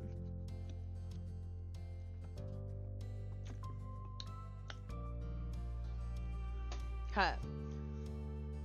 I'm Kyra Pierce. You can call me Kyra. You shook her hand. You didn't shake her hand. I'll be polite. I'll be a polite Ocean. Not a polite Ocean. I'll be a polite Eli. You reached out and shook her hand, and she shook hers firmly, grinning wide. Eli. I'm Eli, but you already know that. That I do. That I do. Cove mentioned you to me before. It's nice to officially meet you, Eli. Cove talked to you about his mom. He and I mentioned how he said things about you to her. What has Cove said about me? What are you doing here? Nice to meet you too. You kept quiet. What has Cove said about me? Kyra. Oh, I can't tell you that. I've already said too much. Bitch. She laughed at good nature. You couldn't be happy about that answer, though. I don't like her answer already. That seems very... I don't like her answer already. I don't. That seems very mean to say to a kid. Like, I'm still a kid, technically. That's so mean. That's, like, so mean to say to a fucking kid. Like, that seems so mean-natured to say to a poor kid. Like, I couldn't say... I don't like her already. Okay, so just bear with me here for a moment. Remember what Mr. Holden looks like? Remember what her looks like now, and then look what Cove looks like. So if we fuck with genetics here just for a moment, if these were real fucking people, right? If we take Holden's hair color, her hair color, and Cove's, and we play with genetics here, they actually did it right. And the 50% chance he would have his mom's hair color, his dad's, and then what Cove would look like, they actually got that right and what it would look like. So I actually have to give the creators credit on genetics and how this would work. Cove's hair would naturally be what it would be. I actually have to give them credit on that. Because now we see what Mr. Holden looked like, what her hair looks like. I actually have to give them credit for that. So kudos for that. Even though I don't like her. And I will say that with my full cute little chest right now, I don't like Cove's mom at all. Ouch, that actually hurt because I just ate a piece of chocolate. Excuse me. We're gonna, this will take us forever to get through just because I'm gonna bitch throughout the whole game. Sorry. The sound of the door opening and closing caught both of your attention, and you turned towards the sound and Cove exiting the house, his eyes skimming the grounds. My baby. Kyra. There you are. I thought you were gonna keep me standing out here all day. You tried to catch Cove's eyes as he walked towards you, but his gaze was firmly fixed on the sidewalk. I'm not gonna lie, he looks like his mom. I'm not gonna lie. He really does look like a mix of his mom and dad. If we remember what Cove's dad looks like, he definitely looks like his mom and dad. Hoi. When he finally crossed the road and looked up, he gave you a little pitful look. After the way he acted last night, you knew you knew he must be feeling pretty mixed up about this.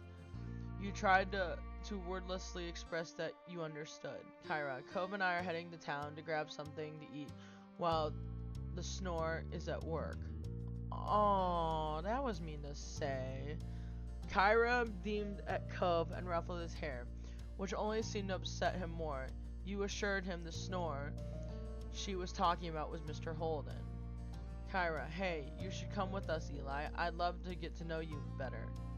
Cove, yeah, you should come. There was so pleading in his tone that you couldn't miss. Kyra, of course, we will run by your parents first, responsibility and all that. Any whoosies. Kyra, I'd give me an excuse to meet them, which I need to do at some point. This is important to be neighborly if I'm going to be roosting on this street for the time being. Anywho's, let's go. I don't like her. I don't know what it is, but I don't fucking like her. I don't. I really don't fucking like this bitch at all. Like, I will say with my full chest, I do not... Oh god, I'm turning into Blake now. Like, with my full chest though, I do not like her. I really wish Blake was here, because I don't like her. Kyra walked ahead towards the house, and you hung back with Cove, who crinkled his nose as he watched her. Sorry. I love Cove's voice, it's so cute. I'm sorry about her, I really do want you to come. I just don't want it to be the two of us, not right now. I love Cove so much. Like, our little ocean boy we have to protect with our full chest. I swear, I gotta figure out how to cosplay this boy. I'd have to grow out my hair better or just get a turquoise wig, because I don't think I could grow my hair out that easily. It would take fucking... My hair is all fucked up right now. Like, I could never grow it out that way again. But you leaned in closer and whispered while checking around if anybody could hear. What happened? Did your dad know you were gone? Cove shook his head, sighed heavily. Dad was so focused on Mom showing up, he didn't even notice. Cove's great, and cosplay sounds great. I know, right? A Cove cosplay would be great. I thought when I heard them on the phone last night that it was something they were planning for the future. Cove, this morning Dad said it was supposed to be a surprise, and I guess it was a surprise. She was gonna be here all summer. Oh my god, all summer. Jesus fucking Christ. I cannot deal with this woman all summer. Me and this woman all summer. If this woman's here all summer, me and this woman are gonna be throwing fists all summer. Jesus Christ, Dad. Am I gonna deal with this woman across the street all summer? Ooh. Me and this woman all summer. I don't know if I can deal with this woman all summer. I'm moving. Eli, oh. You're... Hold on. Mic off. Mic So I'm on. not coughing in the mic. You were surprised to hear that too. Cove sighed again, even heavier. Eli, I'll go with you if you really want me to. He smiled, his shoulders relaxing a little in relief. Cove, thanks. That'd be cool. I have to admit, she's really pretty. She's just a very annoying character. The two of you headed over to where Cove's mom was and knocked on your friend's door as you stood behind her. Mom answered the door after a minute, her eyebrows lifting in surprise at the group she found in front of her. Mom looked so tired. You realized that, like her, she would have no idea it was Cove's mom who was hanging with you. However, after blinking the woman a couple of times, looking between her and Cove, the realization seemed to strike her. Mom, hello there, I'm Pamela. I see. Mom, I see you've met my kid Eli, and I'm guessing you've already known Cove for a while. Kyra laughed, and you and Cove exchanged looks at your parents' weird sense of humor. Kyra Pierce, Cove's mom, it's so nice to meet you. A head of purple hair, brown hair caught your eyes, and Ma popped up behind Mom, squeezing herself in beside. Ma, we have company. I'm wondering what all the commotion was. She grinned excitedly at Kyra, the two of them introducing themselves and shook hands. Hello. Ma, hi Eli, Cove. Cove smiled at Ma shyly and gestured and hands towards the living room. Ma, there's no using hanging around the doorway. Why don't you come in? I'd love to, but I promised to take my son out to eat, and I wouldn't want to hold up the surprise visit. Cove grimaced and held back a groan. He's likely took offense to how she didn't want to put them a surprise visit, but not him, apparently. Ma, I understand. You're welcome to stop by any time. Of course. Kyra, I'll take you up on that offer when I can. Count on it. Kyra, would you mind too much if I took Eli with Cove and my treat? Won't be driving. Just a quick walk down the road. Sure, that sounds nice, Mom said. Ma, I hope you all have fun. You gave your moms a look and smiled at you fondly. You were happy they were letting you go. You were annoyed they just agreed. They agreed just like that. You could tell that Cove really needed the support, and you were ready to go be there for him. Marvelous. Kyra, marvelous. Expect us back in an hour or two. Ma, look forward to seeing you again. Take care. Excuse me? Your parents waved goodbye as the three of you were back up into the street. There was the sound of the front door closing behind you. Kyra, I'm pretty positive I saw some restaurants when I was in the taxi not too far from here. Yeah, tourist town, isn't it? There's a lot of them around. Kyra put her hands on her hips, smiled at her son. Well. Kyra, well, I sound like an area expert. Do you have any recommendations for a place nearby? Cove, not really. Kyra pouted him a little, turned to you instead. Kyra, how about you, Eli? Want to point me in the right direction? You shrugged, not really. Sure, I have a couple of favorites. You nodded. You'd been in a lot of places in town.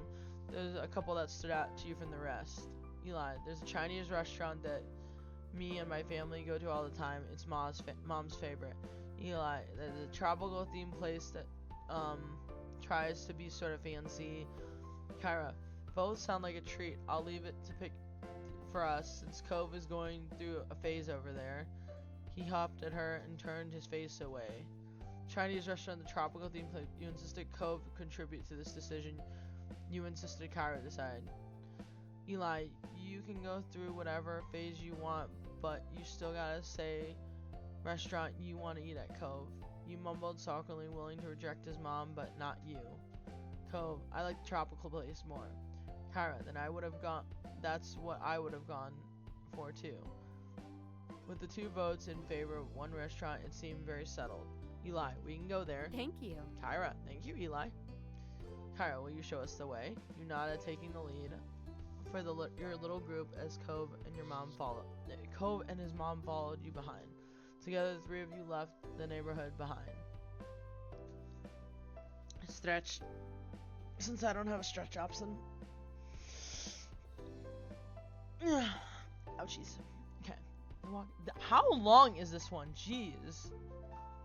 Court dismissed! Bring in the dancing lobsters!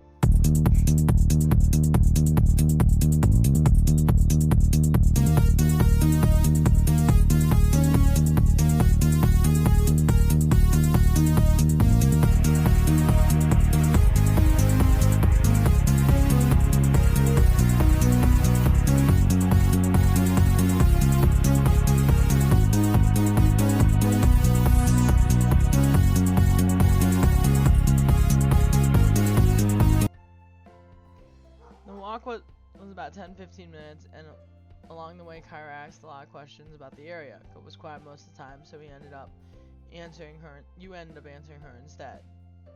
Kyra explained she lived in a large city. She loved how peaceful and relaxing everything seemed in Sunset Bird. The restaurant was busy as usual, but luckily you were shown right into the small table. Kyra lowered herself into a chair while Cove picked up one dialogue to her, not facing her or side. It was diagonal to her, not dialogue to her. Jesus Christ. It was awkward. Kyra, let's see. To start, what would you like to drink? Cove, I like orange soda. Noted. Noted. Eli? Just water, soda, milk, juice, coffee, milk. Kyra, which type?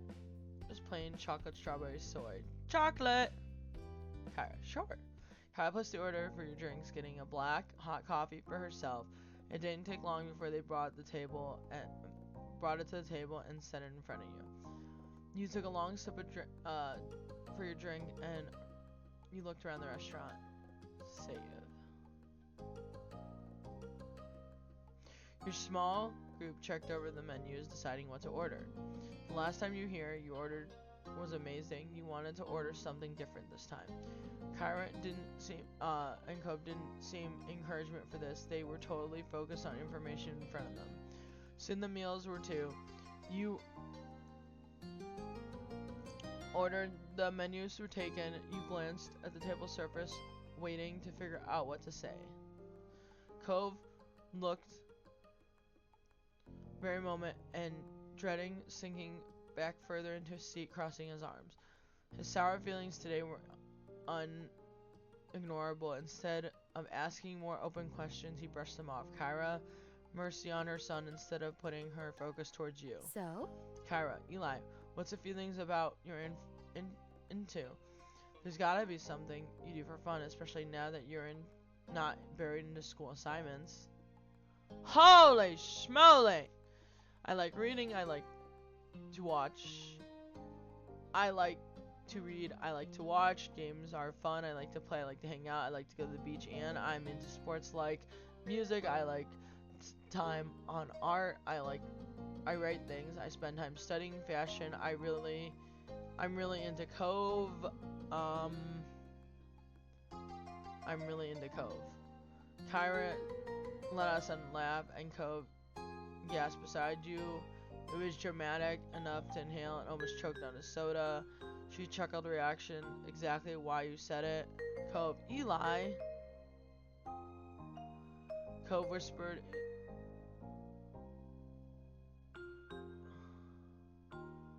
let's go back a little. That's a lot on there. Let's not embarrass Cove in front of his mom. Let's go back into the beach. I actually don't want to embarrass Cove. Let's go swim. Let's not embarrass Cove, because I don't want to embarrass Cove. We'll do beach. You must be a strong swimmer since you like so much. I find the water a little scary. It must be since I'll dip my toes in there sometimes. And I like, and we'll just do I like swimming. Things I'm happy to learn about you. There's so much I hadn't heard. Cove leaves details out. Yeah. He gave her dirty looks, eyes into thin slits, hoping it would clear some tension. Decided to ask Kyra a few questions of her own. Cove hadn't told you much about her. He needs to know more about this woman who's such a big part of his life. Exactly what would you do for work? I'm a travel writer at magazines. I keep people in the loop on what's worth seeing. It's good work. Wow. I don't want to know. What do you do now? Spend time with my little boy, of course, and traveling. Real shock, huh? You couldn't bring yourself to ask any other question, yeah. It didn't seem to bother her. Conversation dropped off. Cove sipped the soda, angrily slurping remaining drink. He looked ready to run straight out of the restaurant. You weren't sure if it was coming along, ended up making lunch better or worse. You smiled at him. You gave him a sympathetic look. Yeah. Cove eventually noticed you were watching him and gave him a look, let him know you were there for him. It was subtle, but you swore you could hint a smile tilting corner of his Very lips. cute. You two seem really cute together. Cove covered his face with his hands and leaned back in his seat. Seriously? Ugh, Mom, why would you say something like that? You felt bothered too. You blushed. Thanks. We are cute. You blushed. You felt bothered too. What does she mean by that? Had she seen the way Cove watched this earlier, or she noticed the way he smiled too? The statement made everything uncomfortable. Your meals were delivered shortly and was delicious. Cove enjoyed his food. Okay. Kyra, alright. Now that we're all full and content, can you explain why you had a bug up your butt all day? Oh god, this woman. I swear to god, this woman. Cove's face initially returned to his scrunched form. Seriously, baby. What did Mom do to make you mad? I haven't been around a full day yet. He griped the edge of the table, refusing to make eye contact. The words he spoke were barely audible over this dine of a restaurant. Cove, you could have told me. You couldn't have told me. She leaned forward, did not miss anything else, eyebrows raised. Kyra, told you what? He finally seemed to find his words and spoke thoughts he'd been on his mind. Cove, that I wasn't going to visit you this year. That you were going to be coming instead. Kyra, didn't you invite me? You wanted me here with you? Cove's eyes began to shake. His frustration embied. Oh, this is gonna be good. Cove, I do want you to be around, but I didn't know it'd be like this. It's not the same. And nobody said anything. I see. Kyra, I see.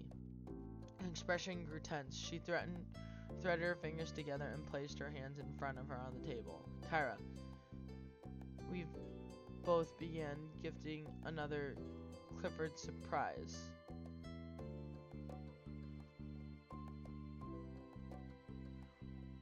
Referring to that as a Clifford surprise almost caused both you and Cove to crack a smile. You also had no idea his name wasn't just Cliff. Over 5 years, nobody had ever called him Clifford until now. Oh shit, that's right. We only knew him as Cliff. We never knew his full name was Clifford. Although I could probably put two and two together that Cliff was short for Clifford. I mean, she smothered her hair out, not letting go stern look. Kyra, the more things change. Cove, the more they stayed the same. They let out identical sighs, but smiled weakly at one another afterwards. I'm sorry. Kyra, I can go home, Cove. We can still set up a normal trip to my place before the summer ends. Cove's lips tightened and closed. He seriously pondered the option. I mean... Cove, I think I do want you to stay. I miss it when you're not there. Kyra, my heart. I don't know. I've got mixed feelings about her. I do. I don't know whether to like her or not. Originally, I didn't like her because I don't know her, but I don't know. There's a... I don't know how to feel about her right now. I don't. Because I know she's like, I don't know. She reached across the gap, grabbed his face, and planted a kiss on his cheek. Cove tried to wiggle away. Cove, Mom, stop. Kyra, I'm sorry, sweet young man. Men need a smooch by their parents. If I don't, they'll take away my mom license. Kyra was completely enthused by Cove's admission, though a tone of seriousness did return to her voice when the conversation continued. Kyra, do you want to talk to your dad too? No. Cove, no! Cove had snapped the word instantly, but reeled his annoyance back to it just as quickly. Cove, maybe later, not today. It's alright. Kyra, I understand. You can shelf it. Cove, thanks, Mom.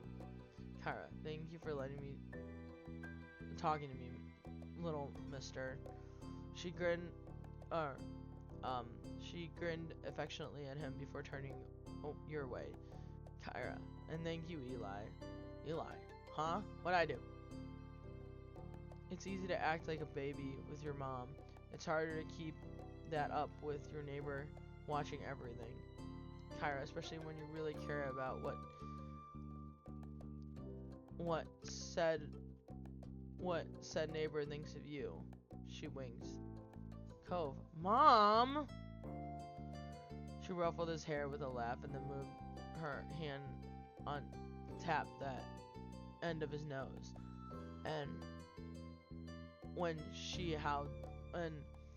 that was how the issue was resolved, at least between Cove and his mom.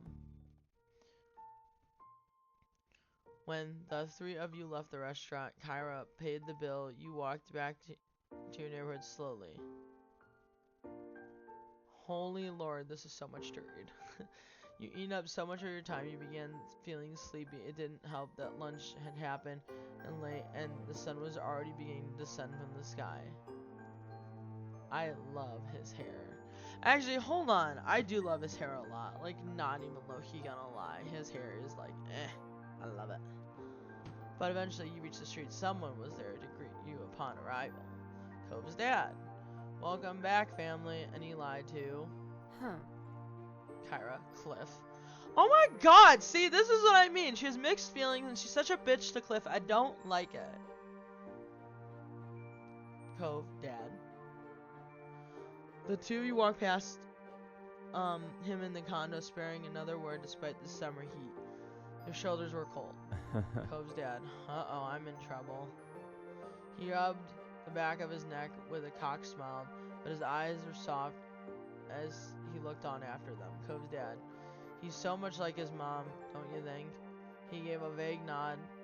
You gave a vague nod, not sure what he was expecting to do. He nodded back, far more energetic. Cove's dad. Okay, have a nice night, Eli. Eli, you too, Mr. Holden. With that, Cove's dad disappeared and joined the others inside. It was your turn to go home now. Summer hadn't started off at all like you had imagined it would, though it turned out to set off the tone well. Having Kyra in the neighborhood was a new experience, you and Cove, but you families a dull moment rarely had. Holy fucking schmoly! I didn't know when the hell that was going to end.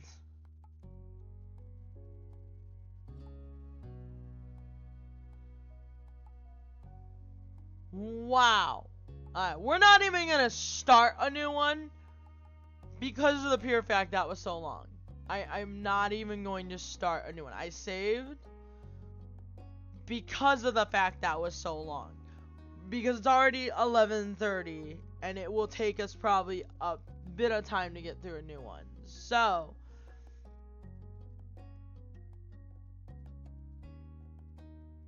but that was really fun. So we're gonna jump right into another game, which normally we don't do, but I did not expect that one to be as long as it was. But I actually do have a surprise for you guys, which I was working on last night when we were watching Luca, which is low-key kind of funny. So let me go. I saved it. But this is really, I'm actually really excited. So I'll show you guys my little surprise that I started working on last night.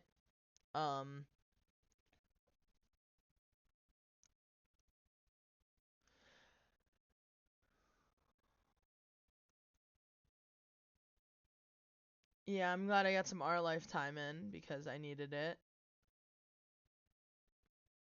But I got a little surprise for you guys that I just started.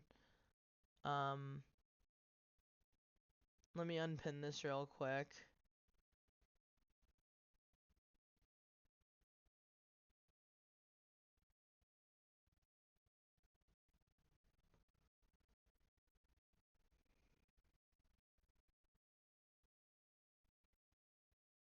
There we go.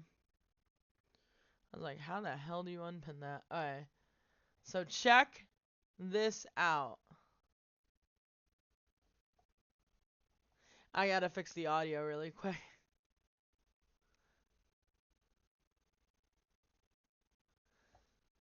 So I was working on this last night, but I made two very special Sims. Two very, very special Sims.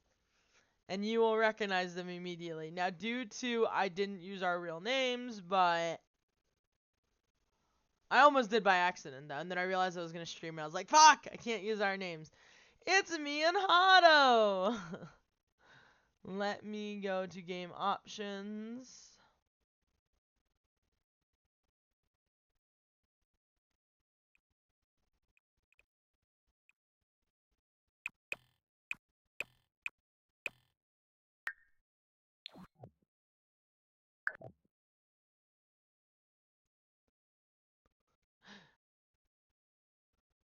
It's just for the last like half an hour or hour. Yibsy. Fadish. I have to talk to Hotto. Why, like, in my game, it's a light. But in this, it's fit. You know why? Oh. Hold on.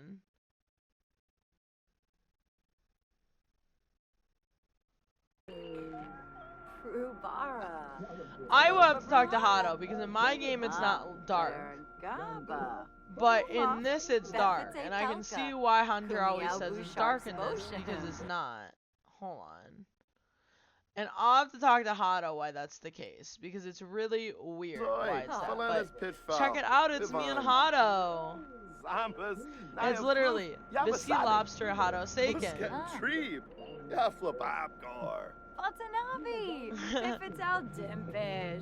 It's a very basic house right now, though. Oh no, he broke the computer. Which is really cool because Hotto, like the real Hotto, can fix stuff.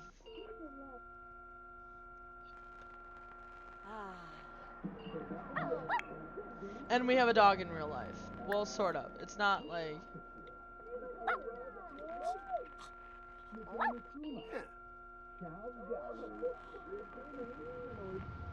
Yeah, it's really weird. I'll have to talk to Hotto because it is really strange that even on on OBS it's dark, but like if I look on my screen it's light, and I don't get it. So I'll have to look.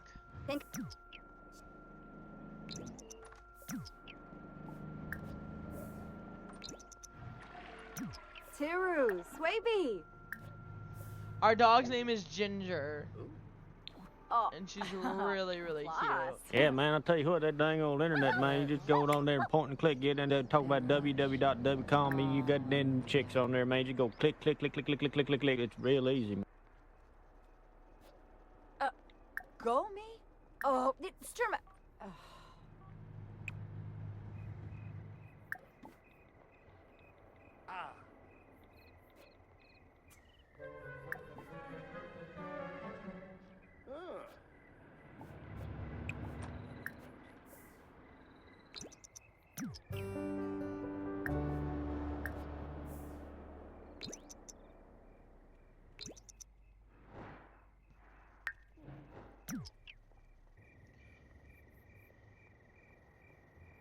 Arnarb, Queba, Suna,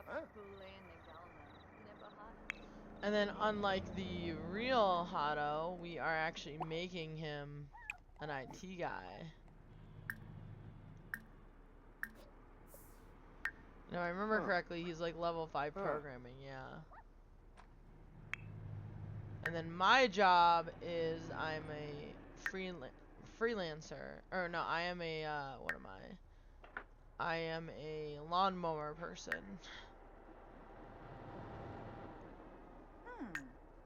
I need to get us a table. Well, they can actually sit on me.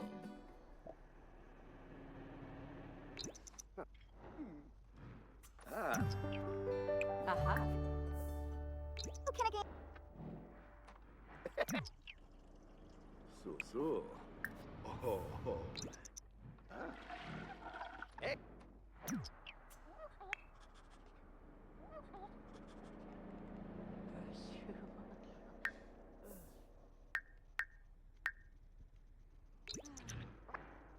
Alpha for Rush. Class B up. We're gonna try to get Hado as high tech as we can possibly get him. We had one of our characters before they disappeared to level 10, so that's what we're gonna try to get Hado to.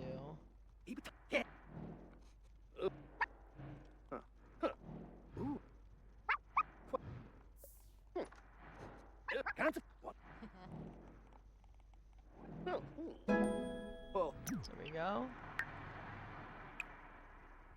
And then we're gonna feed Hado. Ooh, Misakoi.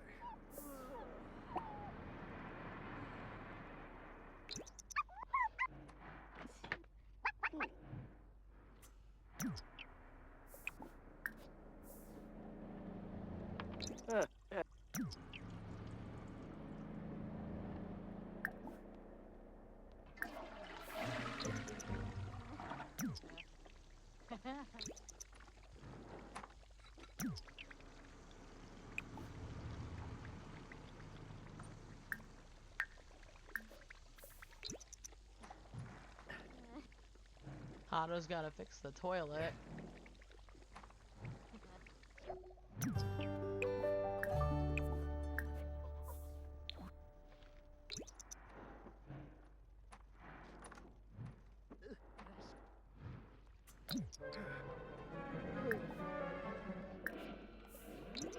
For real? Oh, kids.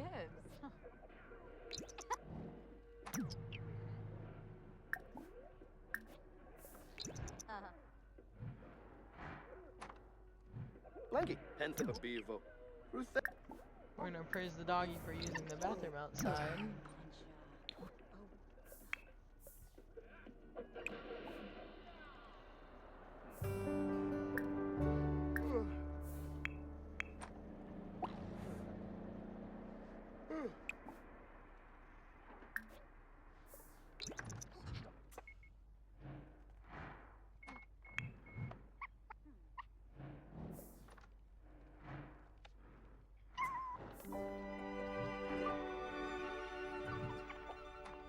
Hello, motherfucker. Hello, motherfucker!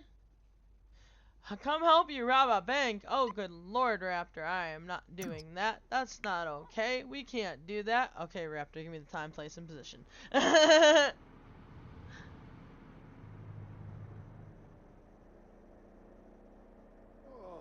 I did not say that on live. I don't know what you're talking about. People, I am a good noodle. I don't know what you're talking about. I am a good noodle. I am a very good noodle.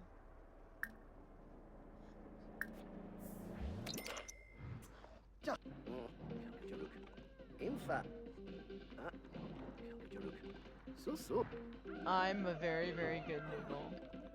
I'm a very, very good noodle. Rasa. You're glad. I'm a very good noodle. I listen to the rules. I follow the rules, etc., etc., etc. And if you believe that, something's wrong with you. I've been sick of I'm half kidding about that. I am not always a good noodle.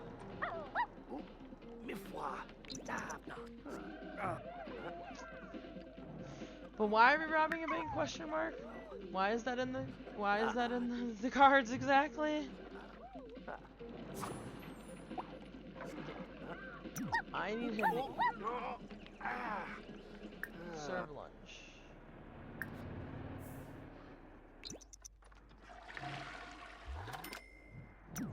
I need this to half be like the real Hotto who would actually make mac and cheese.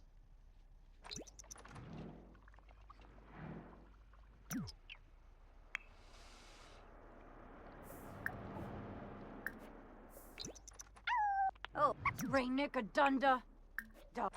Rainicadundun.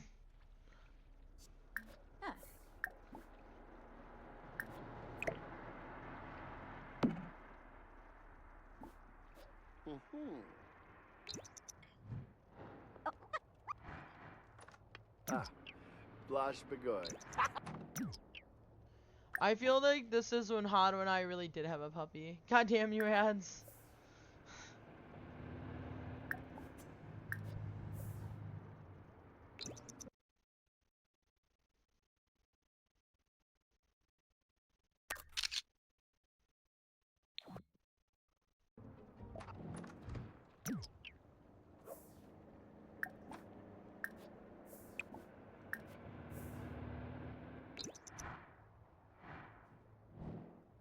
Oopsaloy. Yibs. Shalbo Barleen. Shaima Cabbage. It sounded like we just called the dog a bitch. Dolph is I'm not gonna lie. That's poking exactly what like we sounded like. We just called the dog a bitch. So. Oh. Oh, Ben Koya. Yumba hey, Yumbala. Izzy.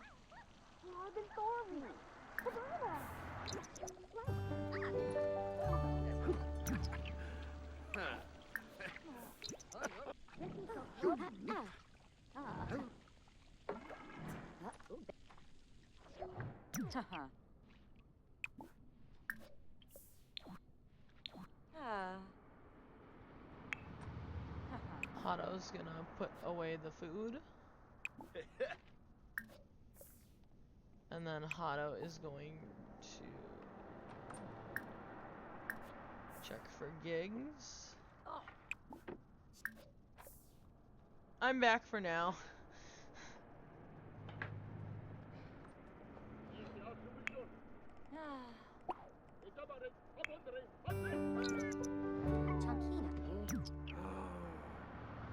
Lemtim Yanabi. Welcome back. We're gonna see what we can do gig-wise.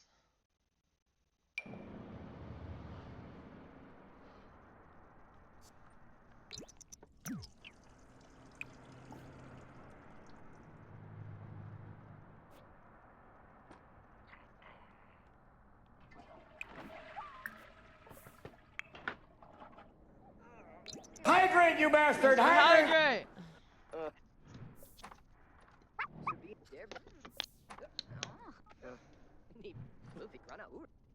I would jokingly say it's not nice to call me a bastard, but I'm the one that set that up to call me a bastard to drink water, so in fairness.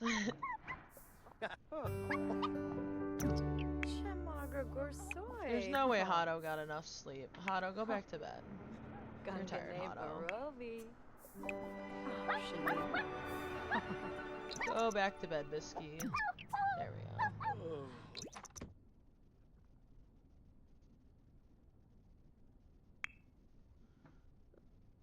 These characters are literally me and Hato, so. Oh, perfect fazoo.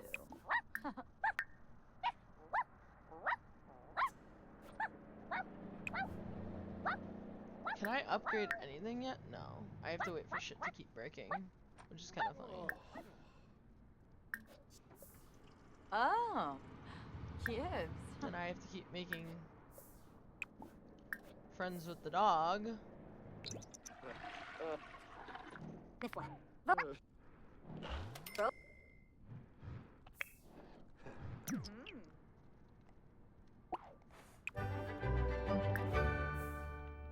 Actually, I need Hato to kind of make dinner. Whoops.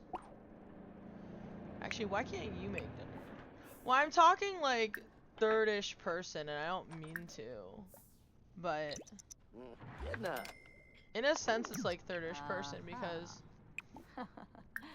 this isn't necessarily a Hato and I, but it is kind of Hato and I, which is kind of funny.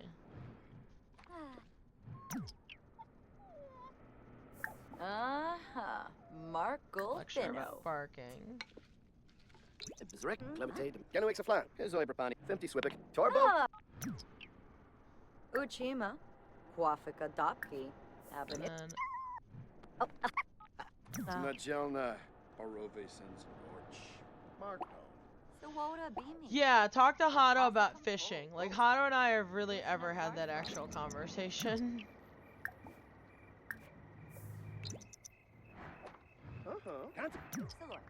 Yibs. Vivat. Asawa. Skiba Gloss. Waboose.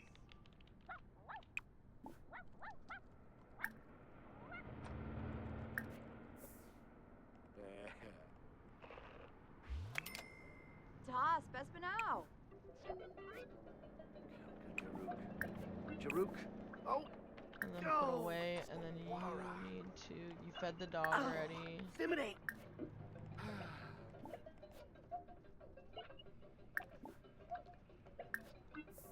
Creeper. Aha. Anjim. There we go. Yalig.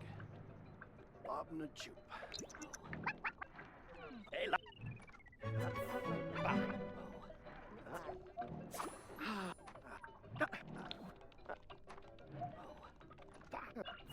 Free Oh. Jiller but breads in his Shalba. Yanni Pule in the gal. Pima. Blashu. Huh. Ibarra? Wicca. Smirk. Lunis. Gelsi. Smurg. Shumba Smurgs Unga. This really is like Hato to a T. Like, the personalities of our Sims are actually really close to Yeah, Hato and I in Johnson. real life. I had to make them as close as I could to Sarzo. Hato and I. Which is absolutely amazing. Narb. Queba. Sunap. Shalbo Barleen. Shaima Kabij. Uru Pinavi. Oh. Hey. Looks like palm size. Oh, you. Oh, Lemfy. Zimzak. Jaruk. Oh. Oh. Oh. Ah.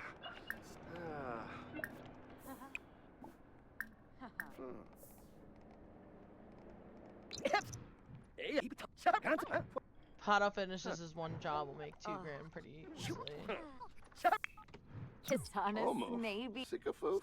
Wanafaj like. Oh, Demise. Listen, Buster Boo. Ah. Damn it. They know Wabarani. Ooh. Oh.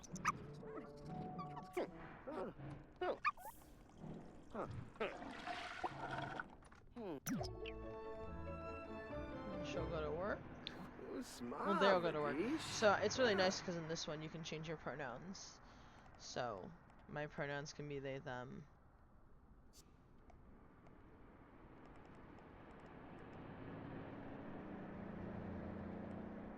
Court dismissed! Bring in the lobsters.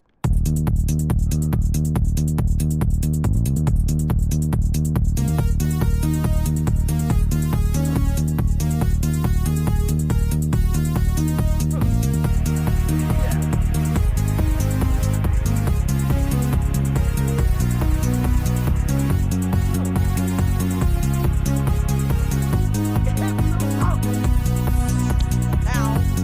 That's in my mic. Website name www.hotto.com.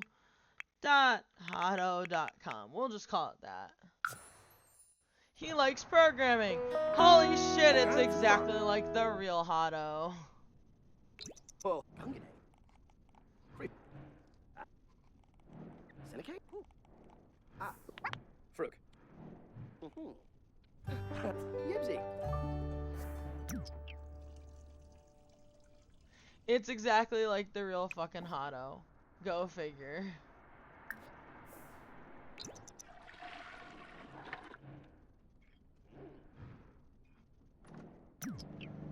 Okay, and then we'll finish whatever he didn't finish, which is make the website page. Okay.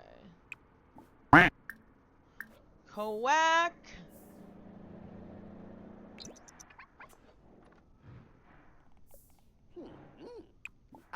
Hello, motherfucker. Hello, motherfucker.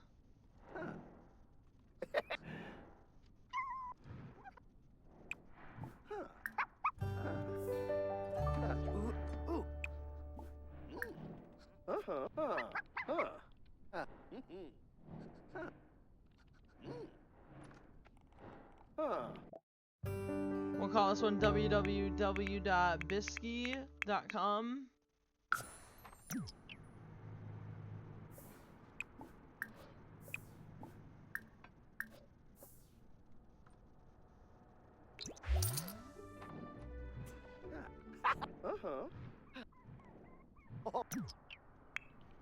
Speaking of Bisky, I think Bisky went to sleep, yeah.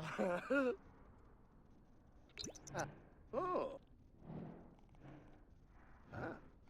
And finally, because Hunter is one of the very few people that's on, this next one will be Hunter.com. Oh no, you know what? Oh. Huh.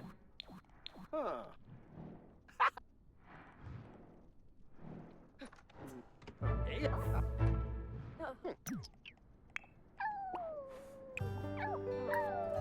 Oh. What?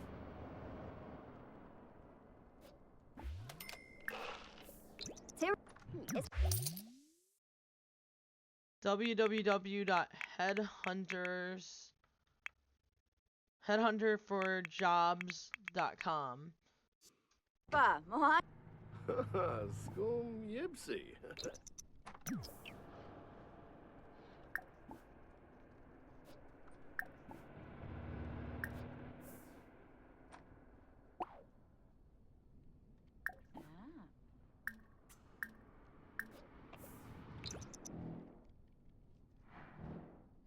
Yumsinoid Pidaba. Jeremy. Oh,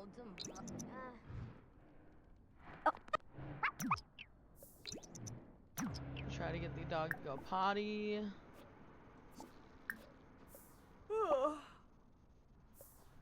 Wake up, bitch. What?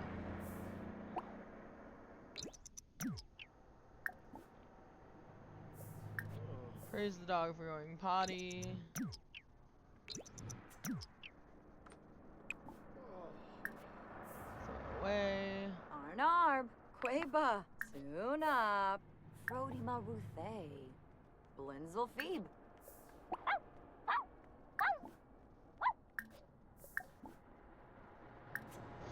To be fair, I call all my Sims bitches, to be fair. You're very welcome, Hunter. You're very, very welcome. Oh, Jerry. Oh, you bala. Make sure we save, just so we don't lose any progress we might have done, because I know my fucking luck, and we'll lose shit, and then I'll be sad, and then Oh. bad shit will happen. Thank you. Now Bisky and Hotto are asleep. The dog's about to go to sleep. Hato should be the very first one up. Oh.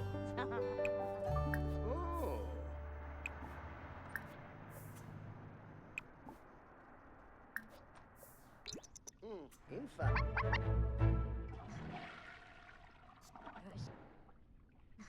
Treats. Treats! Okay, so we actually ran out of kitty treats. Which is fine. We'll give doggo treats though. And of course the doggos heard it from like a million miles away, because they're Jeremy Schweppies. Jeremy Spoop Boop.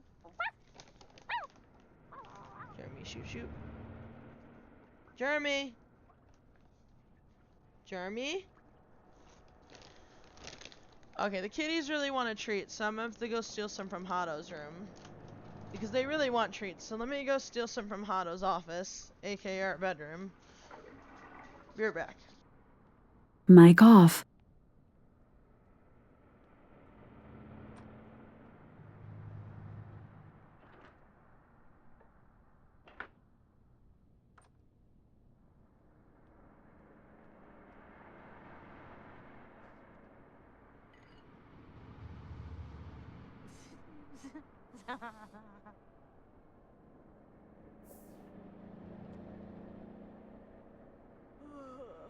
Vazoo, Turip, Virus Kansas, Stump, Mic on. Grenea Hislop.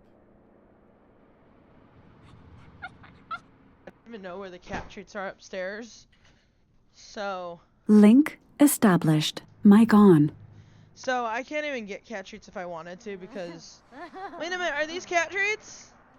Yay, I have kitty treats! The kitties can have kitty tweeties! Hold on. The kitties... Get off my computer!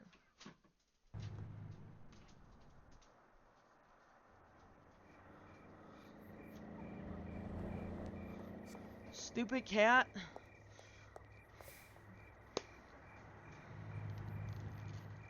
Oh, that's a lot of treats, cat. My cat pressed a button that they shouldn't have. And the only way to get them off my computer is to like scream because that's... Oi. Because they press buttons they shouldn't. And it's like, cat, get off my computer! And it terrifies me because they'll press buttons they shouldn't. And it's really bad sometimes. Because you never know what they're going to press. And of course they're watching soccer.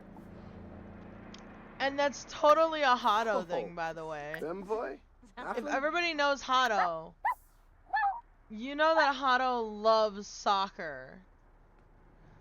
Like, you know that my Hato loves soccer. So... Oh, Rizap. Lempton for night. Magic Kitty, come here. Make sure that you get trees, Mama. Ponish min rap. Oh, tell a Make sure that you get a treat, Witsy. Mama. One's Jessiny. I'm gonna make sure that Mama Momo gets treaties. Skimbo Youngie.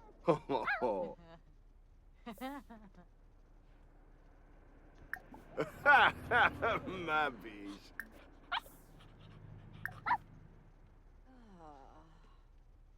Ooh, pla. His Zoiza Angsoib. Rabla Payfin Quofi. So now that Hato and I are doing really Hanazoids well meat. with the dog.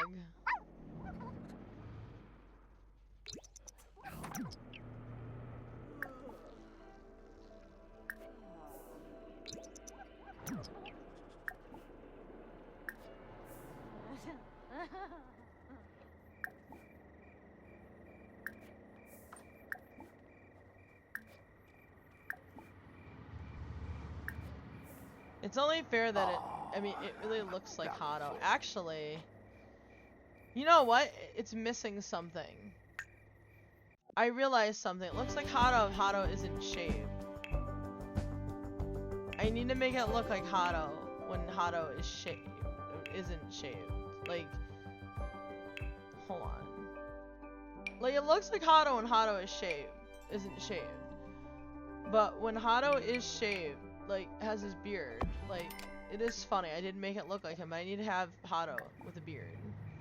Oh, I realize that now. That's funny.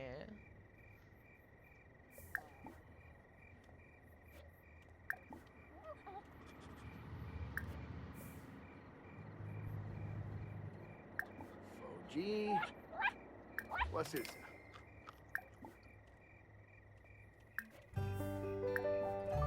Blanky. Yibs. Taruk Edna. Hey, Alright, we're gonna Swarsalatuni. go. Squire Borbahay.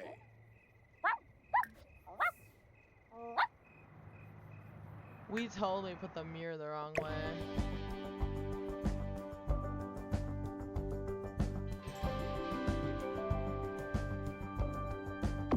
There we go.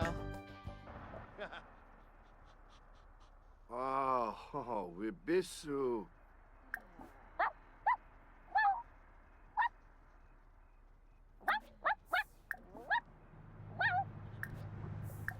Oh, Bemvoy?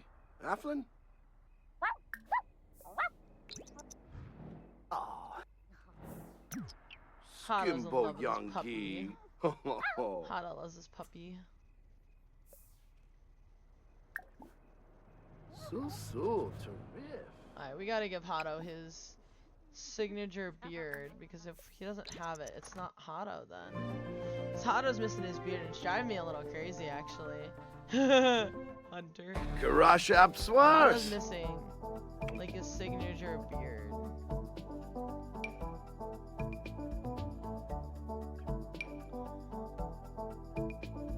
Hold on.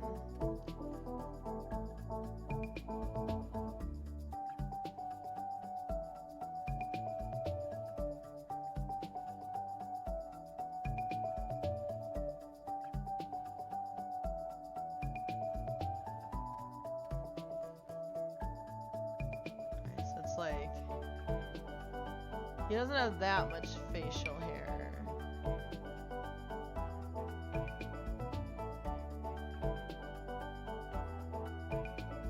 I'm trying to think like, yeah, he's like pretty bushy down there, so yeah, that's more Hato. I was gonna say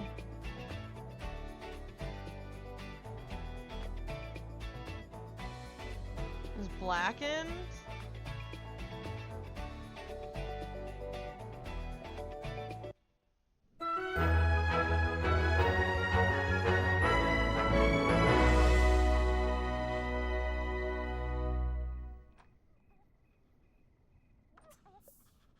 Yeah, see, it's so darkened, and I don't understand why. Cause like on my end, it's really light.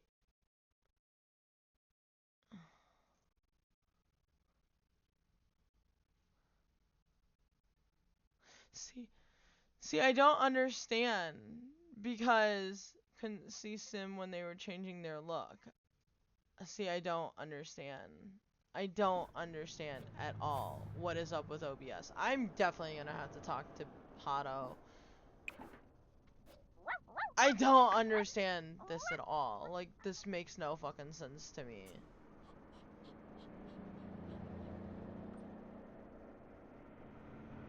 Like, this makes no goddamn sense to me whatsoever.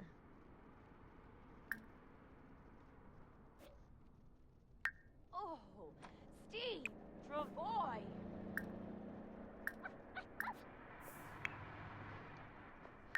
What are you panicking? Oh, that's what you're panicking about. Like, what are you panicking about? Oh, probably because you really have to go to the bathroom. Oh.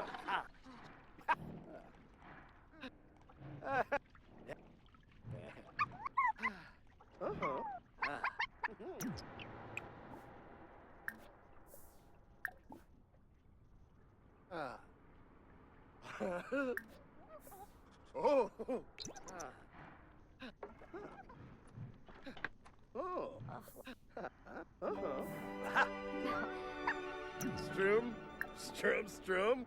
Garsha. Flaga. Ah. Kiba. Vimpa gloosh. Oopla. Bespinau.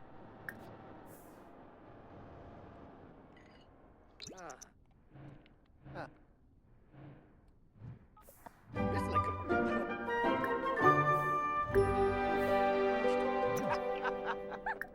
We're gonna Oh. feel the love. Oh.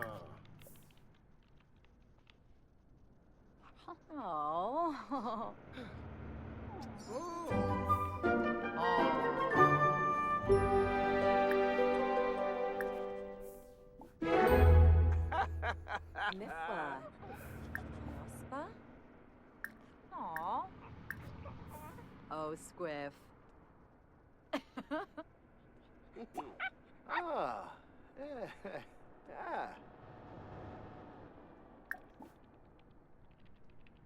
Yeah, dumpsa.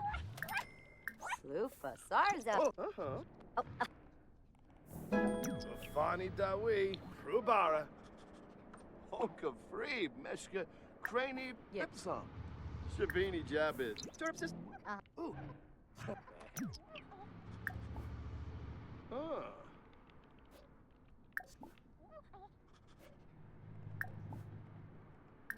Oh, Jurina, Okne. Oh. Aw. Tima, Blashu.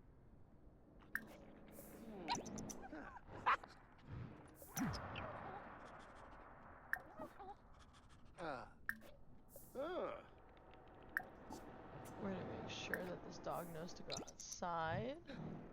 Flora.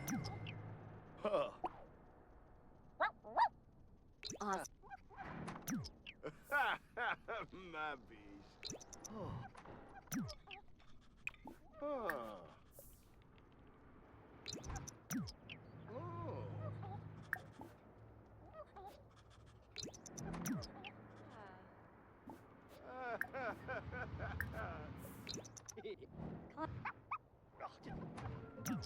Jerba, Barble.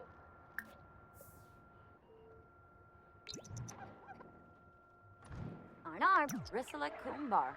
There we go. And then we're gonna have Hado fix the computer.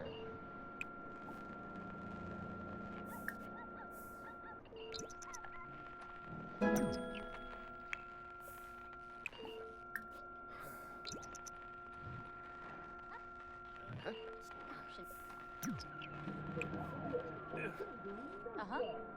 Hado actually likes doing that in real life. Warma. Oh. Ah.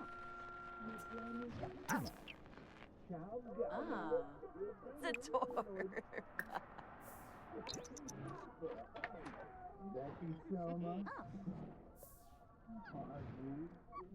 Grebo for real.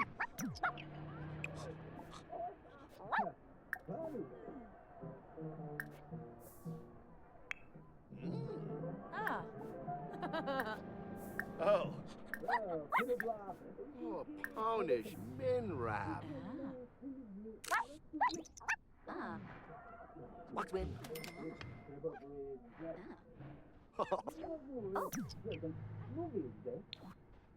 Oh. Eh?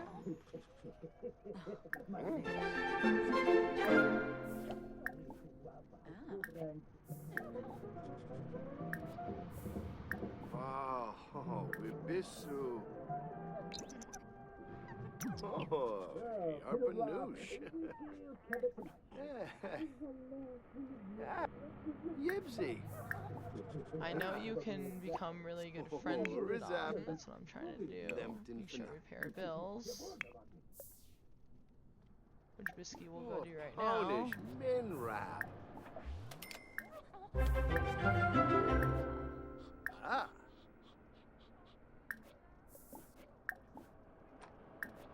Crouchy. Obi Sabrim. Manji. Oh, Battlesoul. Oh, Harold Hado, the tech wizard. Even in a game, he's a tech wizard. Skimbo Youngie.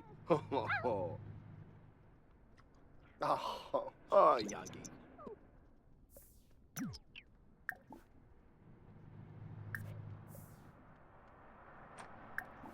Waxwin.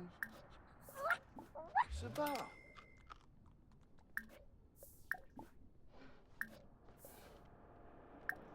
Oh, Bemvoy? Aflin?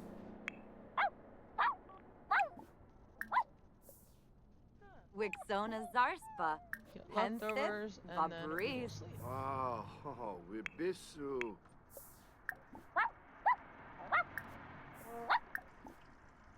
This dog is loving the attention Oh, Hado is tell giving the him. Jim Her, Whipsy. her. Orange Jesse.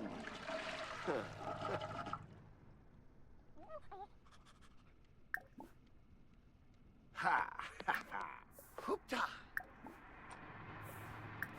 Parsife Froben. Skuma Plondi. Yabis. Ben Faheb. Infallen the Sarah. Bulain again. Ooh, Shimray. Gracias. Oh, Umfra Yangi. I'm gonna speed the process up just a little bit. Balafoy.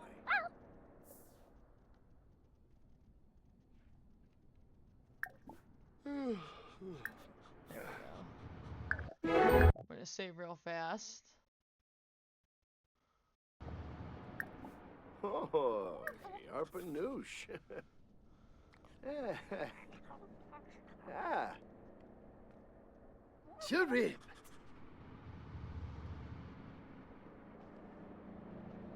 And Big now Hado can go Gorga. to sleep.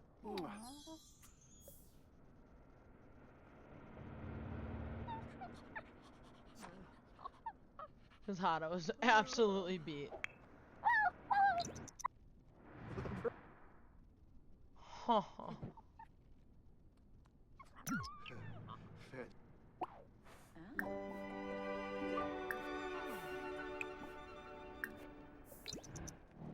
Yeah, done.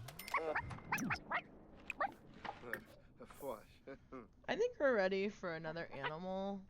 I think we're gonna do a cat this time.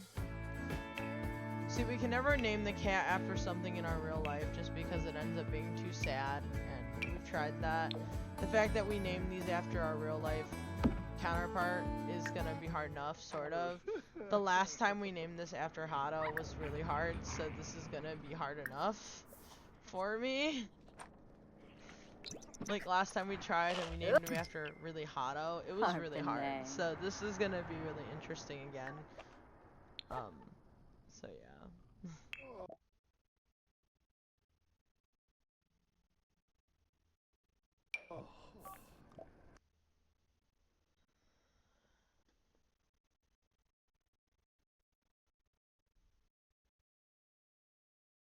I think we're gonna do a cat though. We're gonna do one cat, one dog. I can. Oh, what are we gonna do though? I think.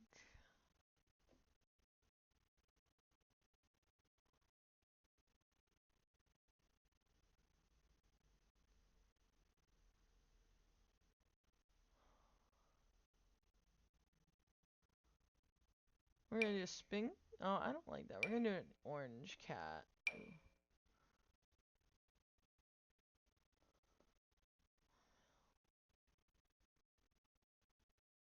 Male orange.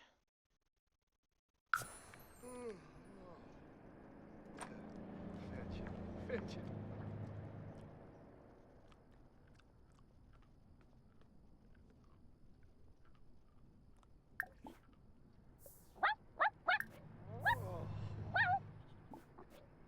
Priv. Zaffala Pleva. Huh? But his name's, ironically enough, his name's gonna be something very funny. His name's not gonna be Chester.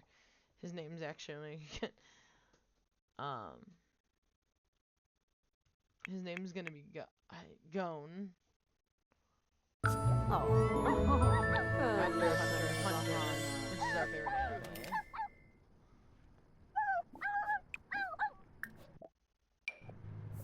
Clevite Benu Sublurp. Gibarau.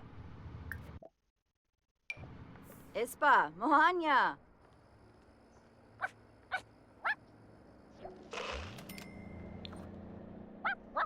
Pinkubu. We're going to make sure that served dinner will have vegetable dumplings. We need to make sure that Ginger's the dog. Gone has something to do.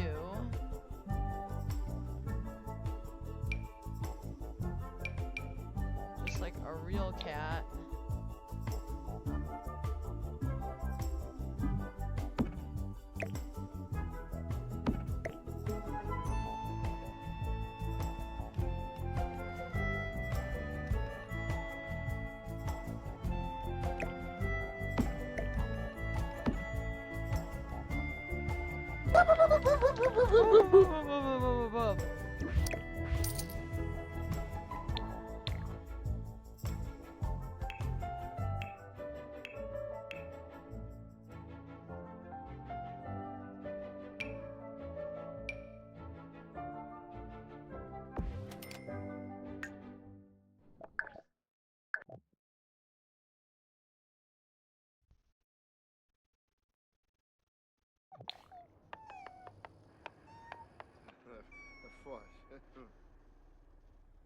So when Hado wakes up,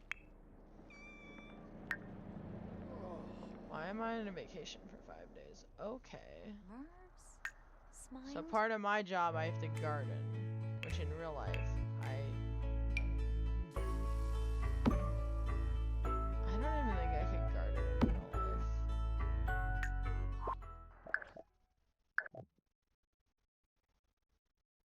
I need a two garden skill, okay?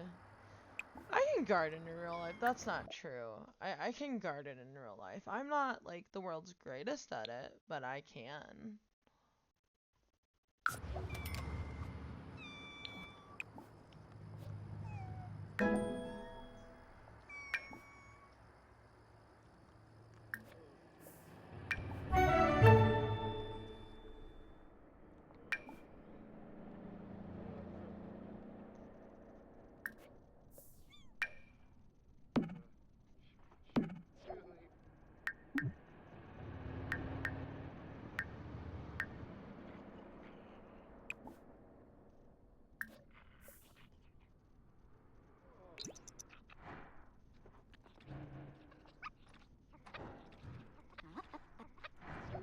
You idiot. Uproot them.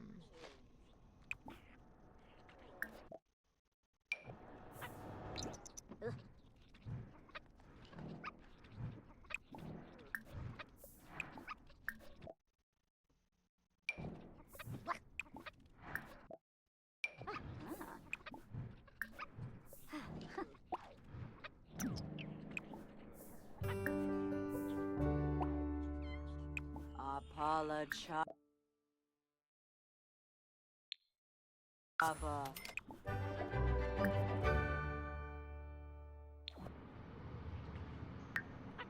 Okay, let's see. Open sea. Hydrate, you bastard! Hydrate! Hydrate! Alright, hold on a second.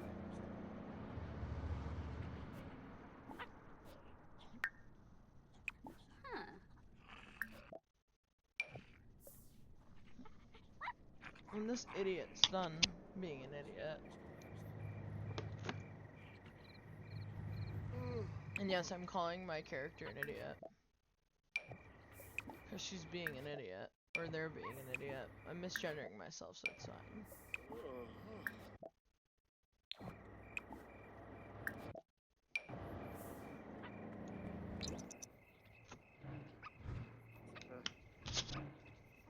Dude, I'm misgendering my character, so we're fine. Ooh, Narg.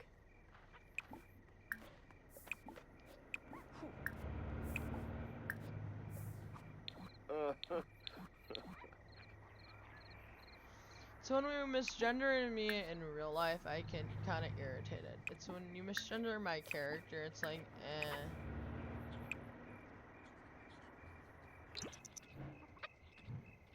It's not as much of an irritation.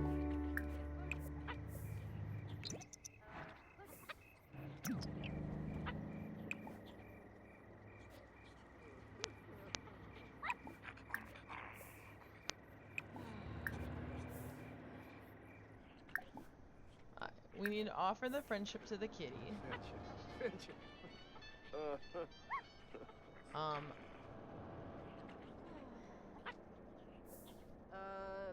Seneca Yum.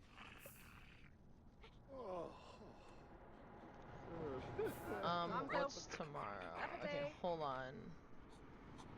Sorry, let me answer this in like 2 minutes, and I'll figure it out in a sec. Gongso. Dapate. Seneca Yum.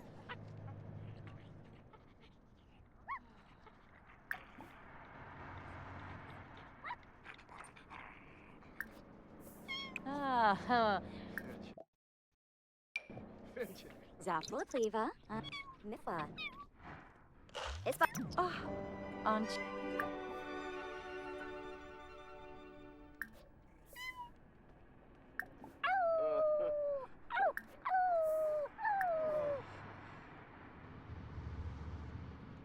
Splora. Hey, boo. Aw, the kitty's so cute. Mifwa. Barber Mall. Wabarani Bayou. Handles are pow. oh, Jerry.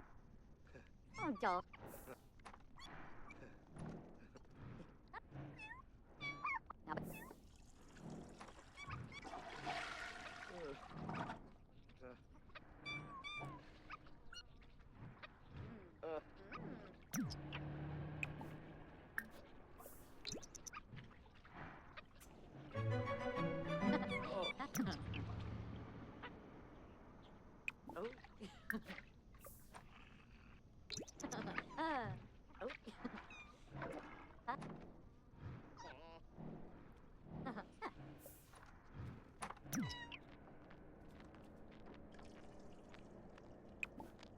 Clean the litter box.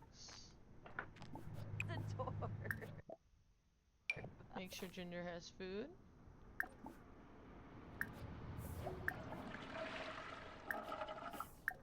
Make sure the kitty has lots of love.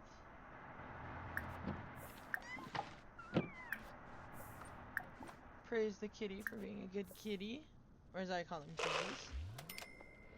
Penkubu.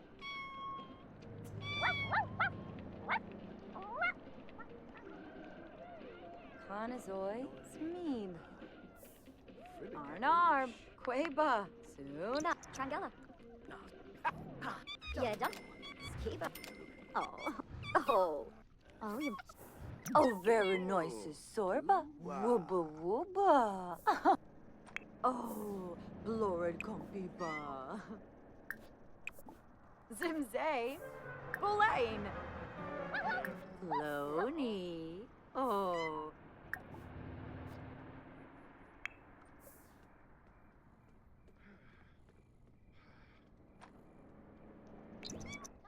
I know I have to.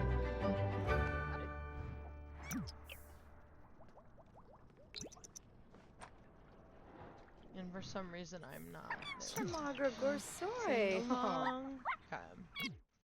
Well guys, it's that time already.